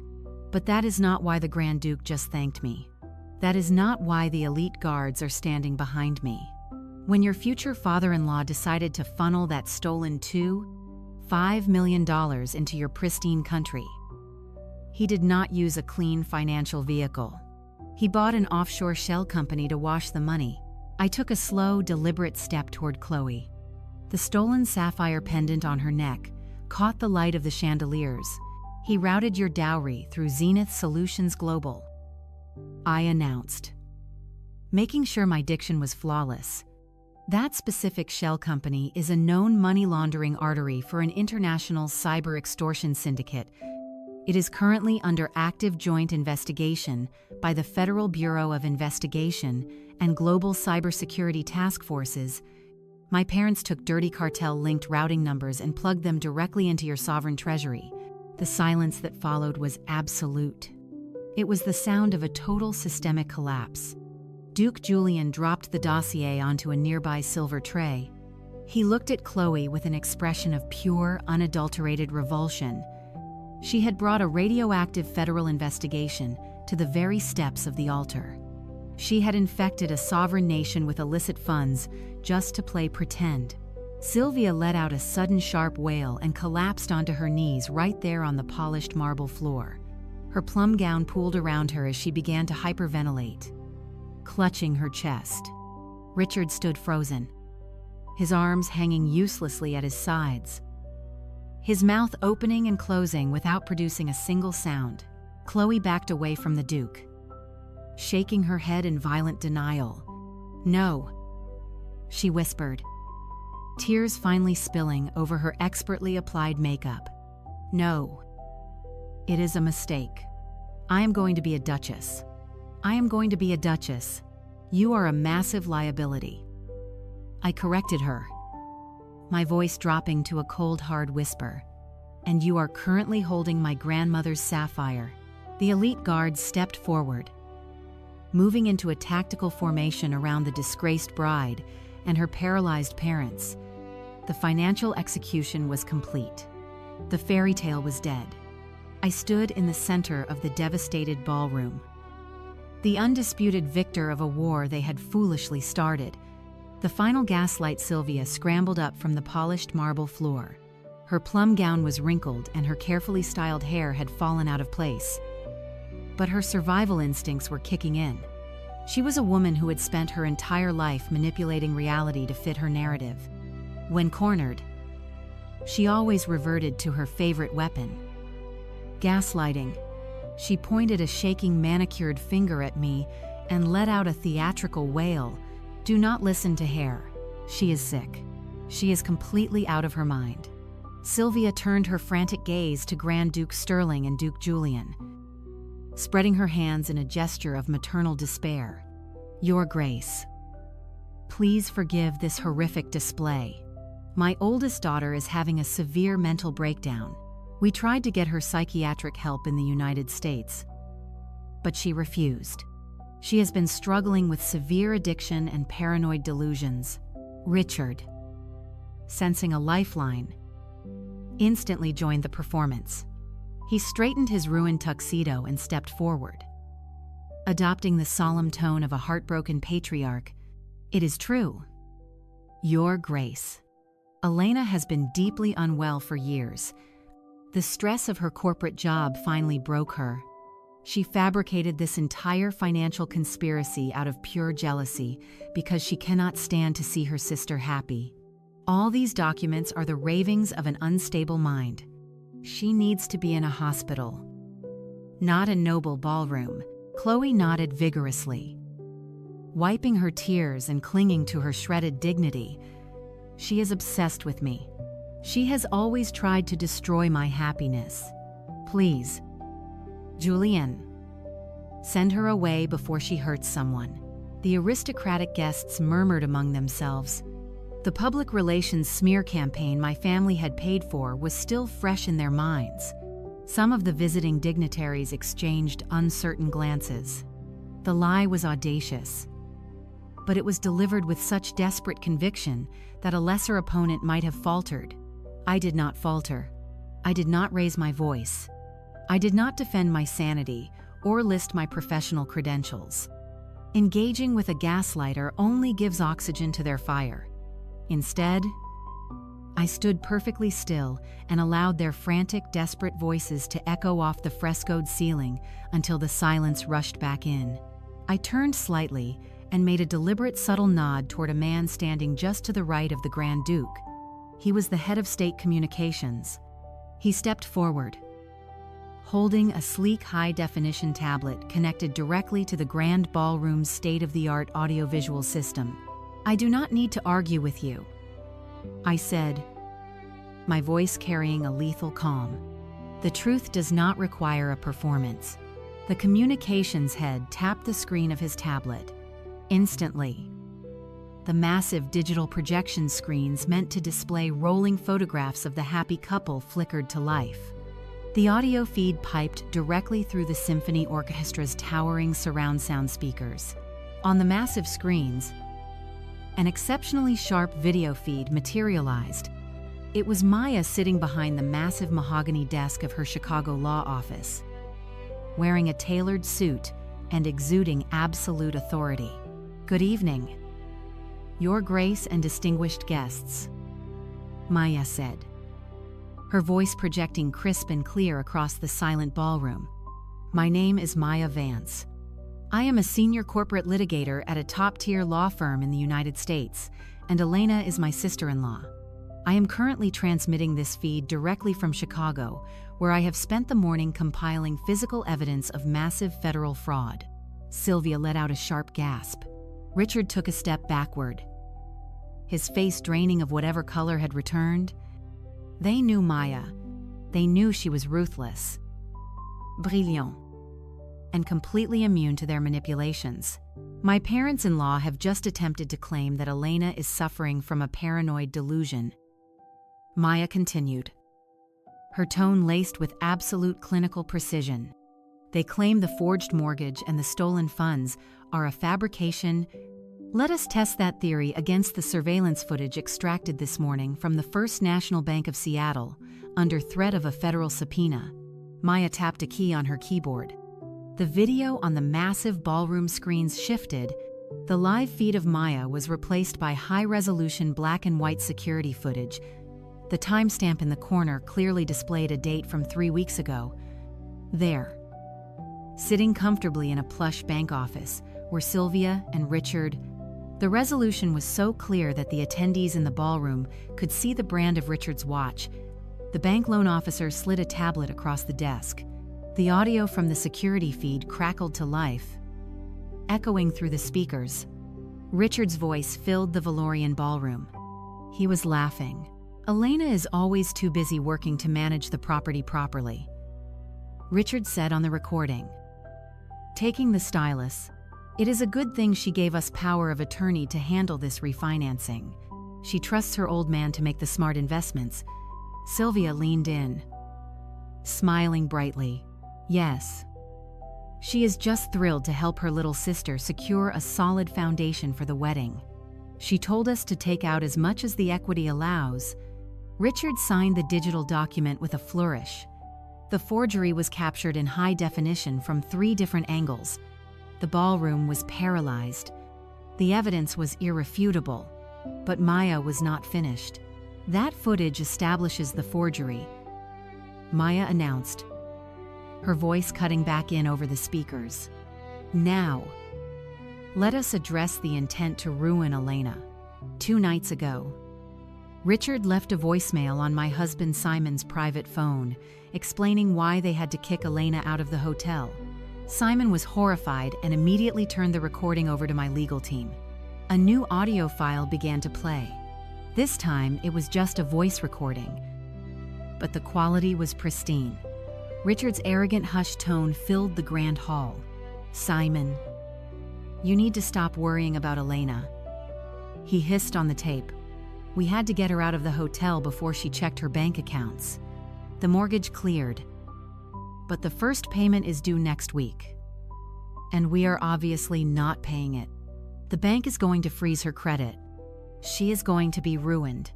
If she is sitting in the noble palace when that happens, she will make a scene and ruin Chloe's dowry presentation. We had to isolate her. By the time she figures out her credit is tanked, the wedding will be over and the money will be secured in the trust. She can cry all she wants from a cheap motel room. She is the sacrifice we had to make for the family legacy." The recording clicked off. The crushing silence that returned to the ballroom was heavy enough to break bones. The gaslighting was completely, utterly obliterated. There was no room left for misinterpretation. There was no room left for excuses. The guests stared at my parents with expressions of profound disgust. Aristocrats physically stepped backward, creating a wide circle of isolation around Sylvia and Richard. Duke Julian looked physically sick. He turned away from Chloe, unable to even look at her face. Grand Duke Sterling stood tall, his jaw set in a rigid line of absolute fury. The monarch of a nation built on digital integrity had just listened to a man brag about destroying his own daughter's life to commit fraud against the state. Sylvia dropped her face into her hands, weeping violently. There were no fake tears this time. It was the visceral sobbing of a woman who knew her entire life was over. Richard stared blankly at the floor. His shoulders slumped, the posture of a man walking to the gallows. I looked at Chloe. The stolen sapphire pendant resting against her collarbone no longer looked like a royal heirloom. It looked like a heavy chained anchor dragging her down to the bottom of the ocean. She had wanted to play the role of an old money aristocrat. Instead, she had just been exposed as the beneficiary of a cheap, devastatingly cruel criminal conspiracy. The excommunication. The elite guards tightened their perimeter around my family. The truth was out. The execution of justice was complete. They had absolutely nowhere left to hide. Duke Julian stepped fully out of the protective shadow of his father's advisors. He looked down at Chloe, who was still kneeling on the cold marble floor, surrounded by the shredded remnants of her fabricated life. The grand ballroom remained entirely silent, the orchestra frozen, the elite guests holding their collective breath. The television cameras focused tightly on the Duke's face, capturing the profound disgust etching deep lines around his eyes. He did not look like a heartbroken groom. He looked like a man who had just narrowly avoided stepping onto a live landmine. Chloe reached out, her hands shaking violently. "Julienne," she pleaded, her voice a desperate high-pitched whine. "You know me. You know my heart. I did not understand the financial details. My parents handled the trusts. I only wanted to be with you. We can move past this. We love each other." Duke Julian recoiled, stepping backward as if her outstretched fingers were dripping with poison. "Do not dare speak to me of love," he said, his voice echoing with aristocratic finality. "You brought a federal cyber laundering syndicate to the gates of my home. You allowed your parents to funnel illicit criminal capital into my nation's sovereign treasury.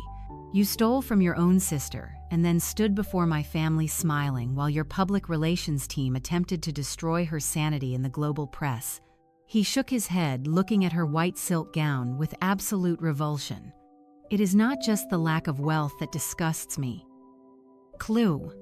It is the profound, bottomless lack of character. You are a dangerous, reckless fraud. You are nothing but a parasite dressed in stolen silk." Chloe let out a choked, agonizing gasp. She looked toward our parents. But Sylvia and Richard were currently pinned under the unrelenting gaze of the armed elite guards, completely incapable of offering their golden child any salvation. The aristocratic guests, who had spent the last 2 days fawning over the beautiful American bride, now looked at her with undisguised contempt. The high society elite of Valoria valued pedigree and honor above all else, and my family had just demonstrated a horrifying absence of both. Grand Duke Sterling stepped forward, the silver embellishments on his uniform catching the harsh glare of the television lighting. He raised his right hand, and a wave of absolute silence crashed over the room once again. He was the undisputed monarch of Valoria, and he was about to deliver a legal execution on live international television. This institution is built upon the pillars of absolute integrity and unwavering transparency, Grand Duke Sterling announced, his voice booming through the grand hall with terrifying authority. "We do not tolerate deception. We do not harbor criminals. And we certainly do not allow our lineage to be contaminated by international fraud." The monarch looked directly at the television cameras, ensuring his decree would be recorded in the annals of global history. "As sovereign of Valoria, I hereby invoke my absolute executive authority regarding matters of the state. This marriage was predicated on severe malicious fraud. It was orchestrated through domestic identity theft and international cyber laundering. Therefore, it is legally invalid. I decree this union annulled immediately. It is permanently void." Chloe screamed a visceral, horrific sound that echoed against the frescoed ceilings. "No. You cannot do this. I am a duchess. We said our vows. I am your wife." "Julianne, you are a trespasser." The Grand Duke corrected her, his tone dropping to a lethal whisper. "And you are currently in possession of property belonging to the state." Grand Duke Sterling gave a sharp, definitive nod to his right. The head of protocol, a stern, formidable woman, flanked by 2 female security officers, stepped forward. They moved with mechanical, ruthless efficiency. They approached Chloe, who was now sobbing hysterically on the floor. The protocol officer reached down and grasped the heavy diamond-encrusted tiara resting in Chloe's perfectly styled hair. Chloe tried to pull away, clutching her head, but the security officers firmly held her shoulders in place. With a sharp upward motion, the protocol officer unpinned the tiara, tearing several strands of blonde hair in the process. Chloe shrieked as the physical symbol of her aristocratic delusion was violently ripped away from her. The officer placed the priceless artifact onto a velvet tray held by an attending servant. Next, the officers demanded her hands. Chloe sobbed violently, but she had absolutely no leverage against the armed security detail. They systematically stripped the heavy diamond rings from her fingers. They unclasped the platinum bracelets from her wrists. Every single piece of jewelry that the noble family had loaned her for the wedding broadcast was ruthlessly repossessed right in front of the flashing cameras. Finally, the protocol officer reached for the delicate vintage sapphire pendant resting against Chloe's collarbone, the heirloom she had stolen from me in the hotel room just 48 hours prior. Chloe clutched the sapphire fiercely, her last desperate attempt to hold on to something valuable. "It is mine," she wept. "It is my family heirloom." The protocol officer looked to me for confirmation. I took 2 slow, deliberate steps forward, closing the distance between myself and my shattered sister. "That belongs to me," I stated, my voice cutting through her hysterical sobbing. "You took it from my neck and told me a future duchess deserved it more. You are not a duchess. Clue. You are just a criminal waiting for a federal indictment." The security officer forcefully pried Chloe's fingers open. The protocol officer unclasped the silver chain and respectfully handed the sapphire pendant directly to me. I slipped it into the pocket of my charcoal-tailored suit, The reclamation was complete. The final physical tie between us was severed. Get them out of my sight, Grand Duke Sterling commanded, waving a dismissive hand toward the crumpled heap of my family. The elite guards immediately converged. Two massive officers hauled Richard up by the lapels of his ruined tuxedo. Sylvia shrieked, kicking her expensive heels against the marble floor as she was dragged upward by her arms. Chloe was pulled to her feet, sobbing so violently she could barely stand. Her white silk gown now stained and crushed under the weight of her massive humiliation. You are being expelled from the sovereign state of Valoria, the commander of the elite guard informed them, his voice devoid of any sympathy. You will be escorted directly to the state airstrip and placed on a secured transport back to the United States. Your luggage will be forwarded to federal authorities. Elena, please. Sylvia screamed as the guards began dragging her toward the heavy mahogany doors. Please tell them to stop. We are your family. We are your blood. I stood shoulder to shoulder with the Grand Duke of Valoria, watching the architects of my lifelong misery being forcibly marched out of the grand ballroom. I did not blink. I did not flinch. I let the absolute finality of my revenge wash over me. My blood is in Seattle, working on a federal complaint. I replied, knowing Maya was watching the live feed. Have a safe flight home. The heavy mahogany doors slammed shut behind them, severing their screams from the ballroom. The fairy tale was violently legally terminated. The fake crown was destroyed. And I was the one holding the hammer. The cargo flight. The heavy mahogany doors had slammed shut, sealing their fate in Valoria. But for Richard, Sylvia, and Clue, the true nightmare was only just beginning. Stripped of their passports and diplomatic privileges, they were shoved into the back of an unmarked security transport van and driven to a remote airstrip. There was no red carpet. There were no flashing cameras or cheering crowds. They were loaded onto a stark utilitarian cargo plane, chartered explicitly for their immediate deportation. The plush leather seats and vintage champagne they had grown accustomed to were replaced by stiff canvas jump seats and harsh overhead lighting. For the duration of the long transatlantic flight, the toxic family dynamic that had sustained them for decades finally collapsed inward, eating itself alive. Stripped of their common enemy, they turned their viciousness on each other. Chloe sat shivering in the corner, her ruined silk wedding gown stained with spilled wine and dirt from the marble floor.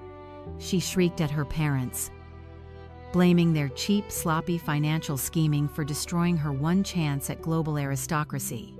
She screamed that they had ruined her life completely, ignoring the fact that she had gleefully participated in the destruction of mine. Sylvia wept hysterically, not out of remorse, but out of absolute self-pity. She rocked back and forth, mourning the loss of her plum gowns, her country club status, and the bragging rights she had banked on. She lashed out at Richard, accusing him of being a reckless fool who could not even execute a simple mortgage fraud without getting caught by a cyber analyst. Richard paced the narrow metal floor of the cargo hold, his ruined bespoke tuxedo hanging off his shoulders like a garbage bag. He was sweating profusely, trying to spin a new web of lies. He kept muttering that they could fix this. He insisted they just needed to hire a defense attorney back in Seattle, file for bankruptcy a second time, and claim that Elena had willingly given them the funds before having a sudden change of heart. He actually believed his own delusions. He thought the American justice system would treat this as a simple family dispute over a property loan.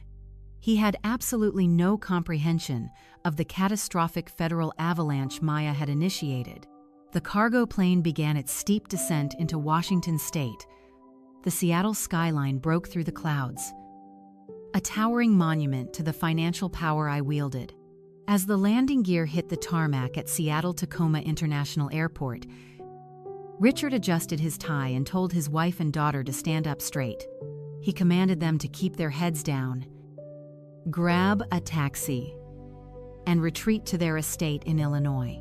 He promised them they would lay low for a few months, let the tabloid scandal die down, and rebrand themselves. He honestly expected to slink away in shame and hide behind the gates of their suburban mansion. The plane taxied away from the commercial gates, rolling toward an isolated, highly secure customs terminal reserved for flagged international deportations. The heavy metal doors of the aircraft whined open. A steep set of metal stairs was rolled up to the exit. Richard stepped out first, projecting a pathetic, crumbling aura of false confidence. Sylvia followed, holding her designer handbag like a shield, while Chloe trailed behind, clutching the torn skirts of her wedding dress. They walked down the metal stairs, expecting to find a bored, sleepy customs agent ready to stamp their temporary entry papers. Instead, they stepped onto the tarmac and walked directly into a heavily armed federal ambush. The private terminal was swarming with federal law enforcement. Over 24 agents wearing navy blue windbreakers, emblazoned with the bright yellow letters of the Federal Bureau of Investigation, stood in a perfectly coordinated tactical blockade. Flanking them were representatives from the Cybercrimes Division and financial investigators from the Treasury Department. The flashing red and blue lights of unmarked federal vehicles illuminated the dark tarmac, casting harsh, terrifying shadows across my family's faces.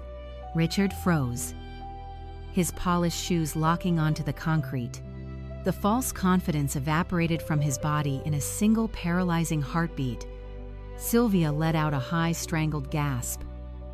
Dropping her designer handbag onto the tarmac, Chloe backed up against the metal railing of the stairs, her eyes wide with a frantic, animalistic terror. They were finally looking at the real-world consequences of their aristocratic cosplay. A senior FBI special agent stepped forward from the barricade. He did not look amused, and he certainly did not care about their country club status. He held a thick stack of federal warrants in his left hand, the exact documents Maya had pushed through the federal court system while they were in the air. Richard Vance, Sylvia Vance, and Chloe Vance, the agent announced, his voice booming over the roar of distant jet engines. You are all being placed under immediate federal arrest. Wait. There is a misunderstanding, Richard stammered, raising his hands in a pathetic gesture of surrender. We have a family dispute regarding a tech property loan. We have lawyers. You cannot do this. The agent did not even blink. He signaled to his tactical team. 6 heavily armed agents moved forward with absolute terrifying precision. They grabbed Richard by the shoulders, spinning him around and slamming his chest against the side of the transport plane. Richard Vance, you are being charged with severe wire fraud, aggravated domestic identity theft, and bank fraud. The agent read from the warrant, his voice cutting through the cold airport air. Furthermore, you are facing multiple counts of international cyber laundering in direct connection to a blacklisted Seychelles criminal syndicate currently under global surveillance. The metallic heavy click of steel handcuffs echoed across the tarmac. Richard let out a pathetic broken sob as the cold steel locked his wrists securely behind his back. 2 female agents grabbed Sylvia. Ignoring her hysterical screams, she thrashed and kicked, begging them to let her go, shrieking that she was a respectable woman and that her daughter was an executive analyst. The agents efficiently pinned her arms and slapped the cuffs onto her wrists, reading her the exact same list of devastating federal charges. She was an active co-conspirator in the $2.5 million theft, and the federal government was treating her as a high-level flight risk. Finally, the agents converged on Chloe. The bride attempted to use her fabricated status one last time. You cannot touch me, she screamed, thrashing against the officers. I am a Valorian noble. I have diplomatic immunity. Call Duke Julian. Call the Grand Duke." The arresting agent let out a dry, humorless scoff. "You are an unemployed American citizen holding cartel-linked money in a fraudulent trust." He corrected her sharply. "Turn around and put your hands behind your back." Chloe wept violently as the handcuffs snapped shut over the sleeves of her ruined silk gown. The fairy tale bride was now fully restrained, treated exactly like the common criminal she was. The agents grabbed them by their arms and began the humiliating perp walk across the tarmac. They were paraded past the flashing lights of the federal vehicles, their faces captured by the dash cameras of the arresting officers. They had wanted the entire world to look at them. They had wanted to be the center of international attention. Now they were getting exactly what they asked for. There would be no sprawling Illinois estate to hide in. There would be no expensive lawyers to bail them out because the FBI was currently seizing every single asset they owned. They were being shoved into the back of federal transport vans headed directly to a maximum security holding facility. Their lives of luxury manipulation and unchecked toxicity had officially reached their terminal destination, the new empire. While my biological family was being processed through the bleak, sterile intake rooms of a federal detention center, I was experiencing a very different kind of homecoming. I flew back to Chicago 48 hours after the royal annulment on a commercial flight paid for by my own legitimate funds. I did not need a private jet to validate my worth. When my heels clicked against the polished floors of the terminal at O'Hare International Airport, there were no tactical teams waiting in the shadows. There was only the quiet, absolute certainty of a woman who had just executed a flawless checkmate on an international stage. The next morning, I walked through the towering glass doors of my auditing firm's headquarters. Just days prior, my corporate access had been revoked, and my reputation hung in the balance of a vicious tabloid smear campaign. Today, the atmosphere was entirely unrecognizable. The security guards at the front desk practically stood at attention as I approached. Whispers followed me through the sleek, modern corridors. The news of the Valorian scandal had shattered the global cyber financial sector. Everyone in the building knew that I was the lone intelligence officer who had traced the cartel funds and prevented a sovereign economic collapse. My phone buzzed with an urgent calendar invite before I even reached my desk. Mr. Vance, my managing partner, was requesting my presence in the executive boardroom. I did not rush. I took my time pouring a cup of coffee, savoring the rich aroma before taking the elevator to the top floor. When I pushed open the frosted glass doors of the boardroom, the entire executive committee was seated around the massive oak table. Mr. Vance stood up immediately, his face a complex mixture of profound relief and deep professional embarrassment. "Elena," he began, his voice carrying a deferential tone I had never heard him use before. "We owe you a monumental apology. The internal investigation is obviously closed. The Federal Bureau of Investigation contacted our legal department yesterday to commend the absolute precision of your dossier. You did not just protect the firm. You elevated our standing with every federal agency in the country." I took a seat at the head of the table, crossing my legs and resting my hands in my lap. I remained perfectly silent, letting him scramble to fill the void. "The board has convened this morning to make this right." Mr. Vance continued, sliding a thick leather-bound folder across the polished wood. "We are offering you immediate reinstatement with full back pay. But beyond that, we are offering you an accelerated elevation to senior partner. You will have your own division, complete autonomy, and a compensation package that reflects your indispensable value to this organization." I opened the folder. The numbers printed on the contract were staggering.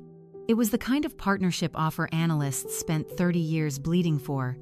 Before I could respond, my phone chimed with a secure incoming transmission. I glanced at the screen.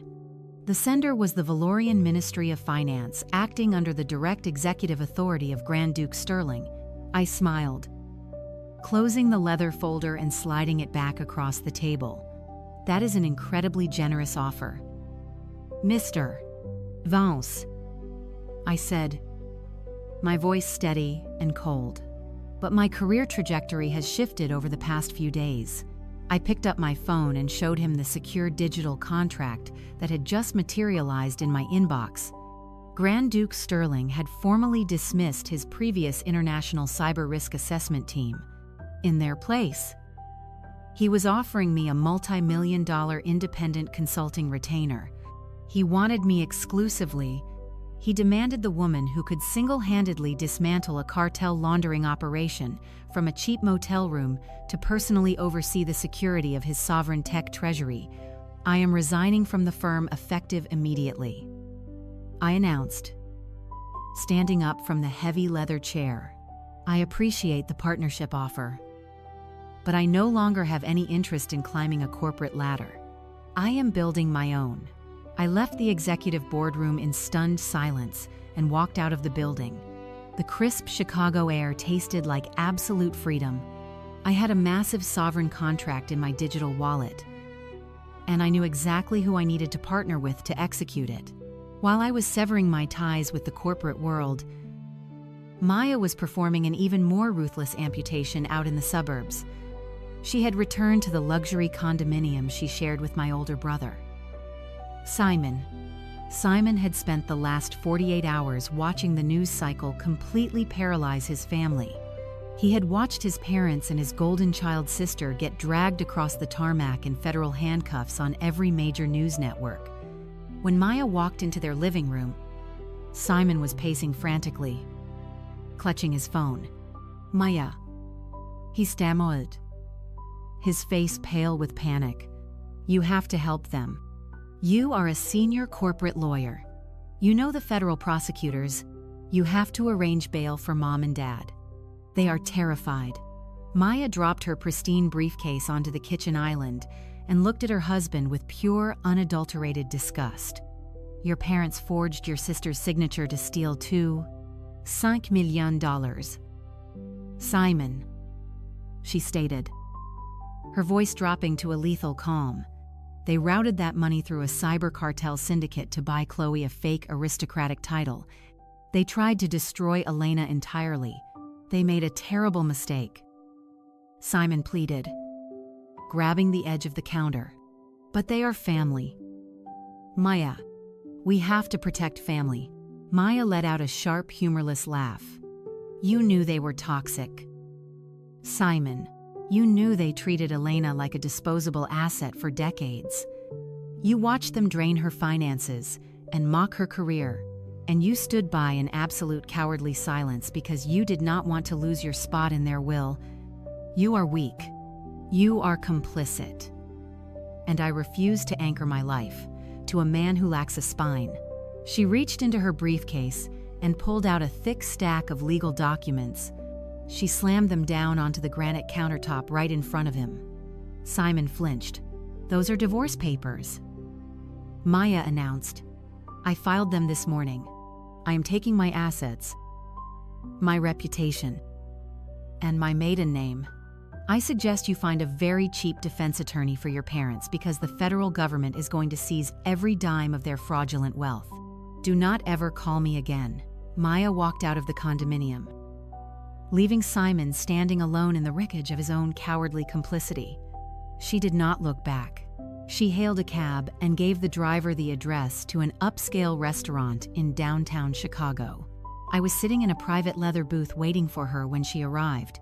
Maya slid into the seat across from me, signaling the waiter for a bottle of vintage champagne.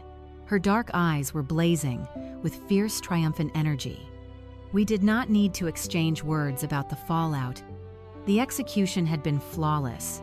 I pulled out my laptop and turned the screen toward her, displaying the multi-million-dollar retainer contract from Grand Duke Sterling. Maya leaned forward, scanning the terms with her razor-sharp legal mind. She smiled, a slow, predatory expression that matched my own. "I need a ruthless legal mind to handle the compliance structure for Valorian banking regulations," I told her, pouring the champagne into our crystal flutes. I need someone who knows how to spot a fraudulent trust from a mile away. Maya picked up her glass. And I need a brilliant cyber financial officer to help me launch the most elite technology law and risk management firm in the Midwest. She replied. We clinked our glasses together. The sharp, crisp sound ringing out in the quiet restaurant. We were no longer just sisters-in-law tied together by a toxic bloodline. We were business partners. We were two incredibly capable, independent women who had watched a family of narcissistic parasites try to destroy us. Instead of breaking after, we pooled our resources, or brilliance, and our absolute refusal to be victimized. We formed our own chosen family. Within a month, Vance & Associates officially opened its doors in a sleek high-rise office overlooking Lake Michigan. Maya handled the intricate corporate litigation while I dominated the cyber financial audits. We were an unstoppable machine. We stripped the power away from those who thought they could manipulate us and built an empire of our own, entirely grounded in hard facts, cold numbers, and unshakable loyalty. The aftermath. 1 year later, the Chicago skyline stretched out before me, a glittering ocean of glass and steel. I stood on the wraparound terrace of my new penthouse, leaning against the glass railing. The autumn air was crisp and carried the electric hum of the city below.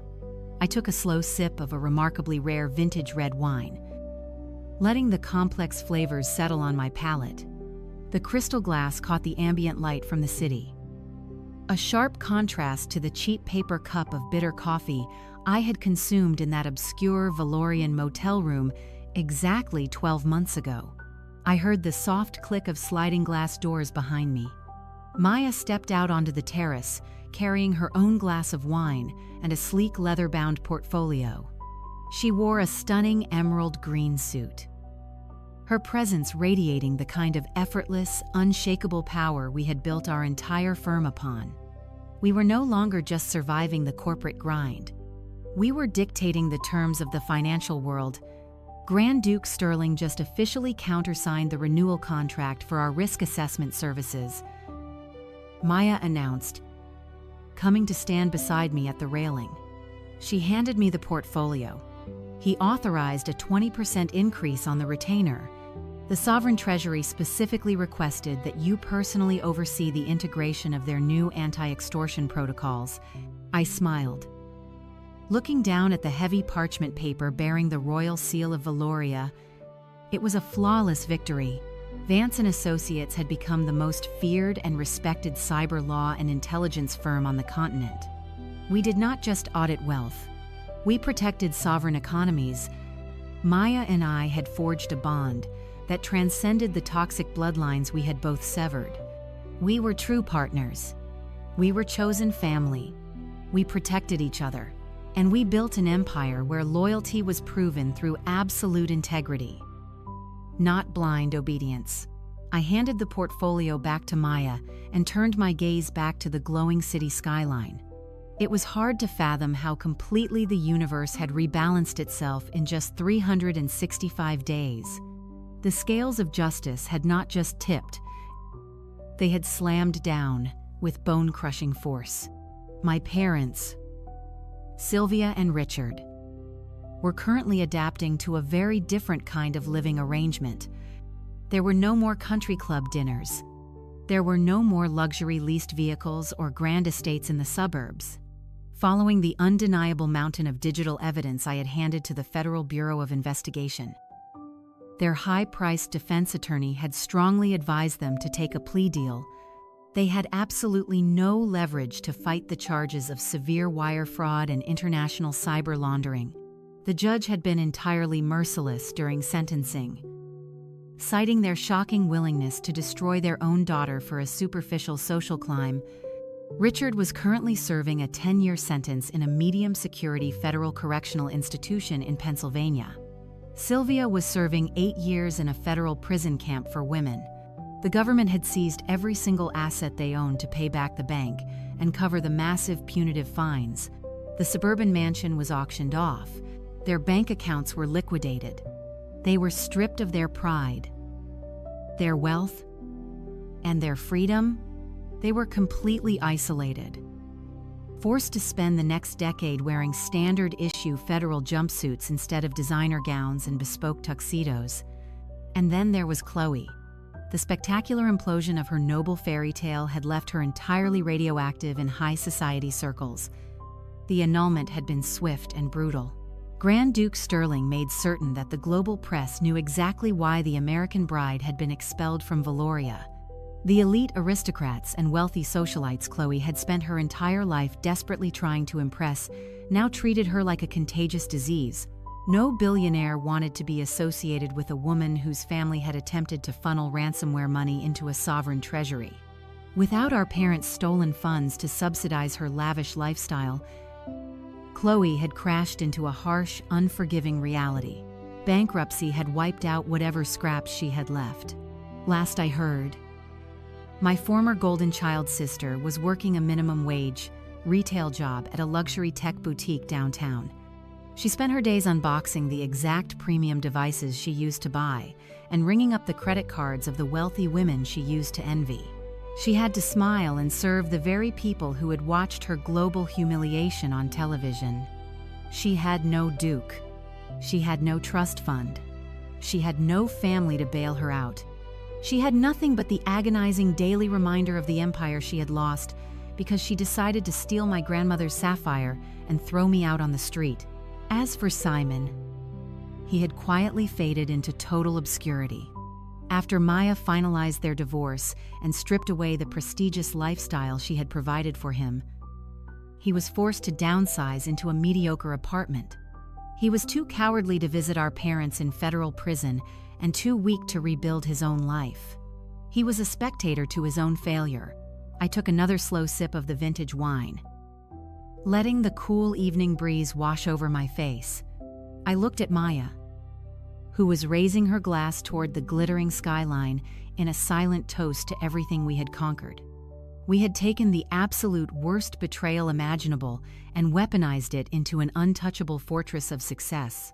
People often confuse the appearance of wealth with actual strength, I said, my voice steady and clear, carrying into the crisp night air.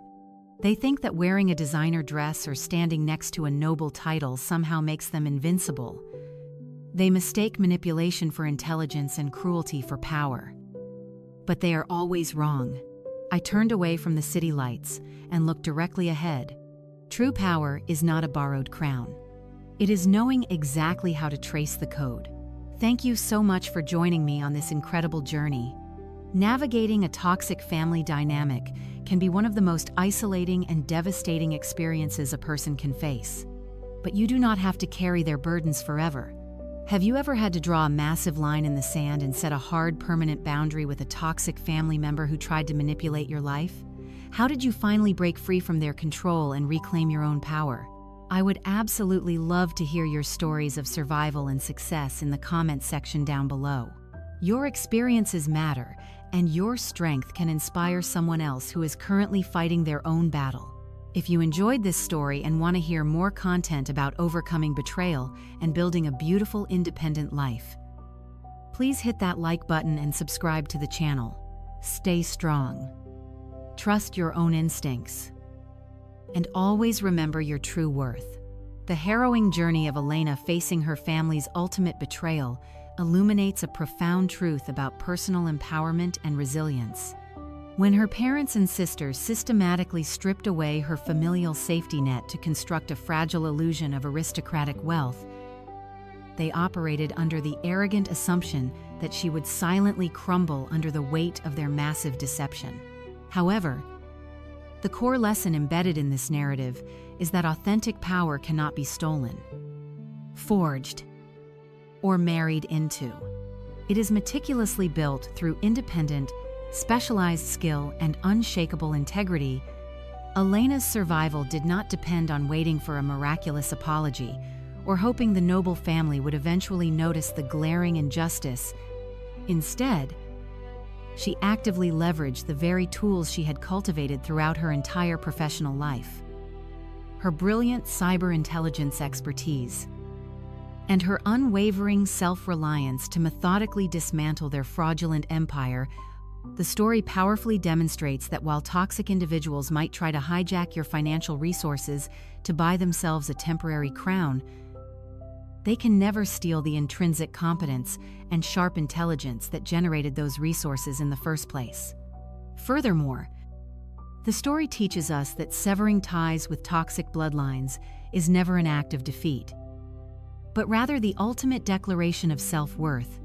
By refusing to play the obedient victim, Elena transformed her deepest, most painful betrayal into an unparalleled opportunity to forge a chosen family based on mutual respect, professional equality, and genuine loyalty.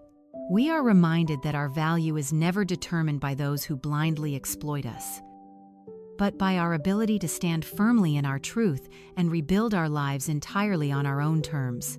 True security relies exclusively on your own capabilities, placing you far beyond the reach of those who only seek to drag you down. Take a moment today to evaluate your own personal boundaries. Invest deeply in your independence and refuse to let anyone else dictate your worth.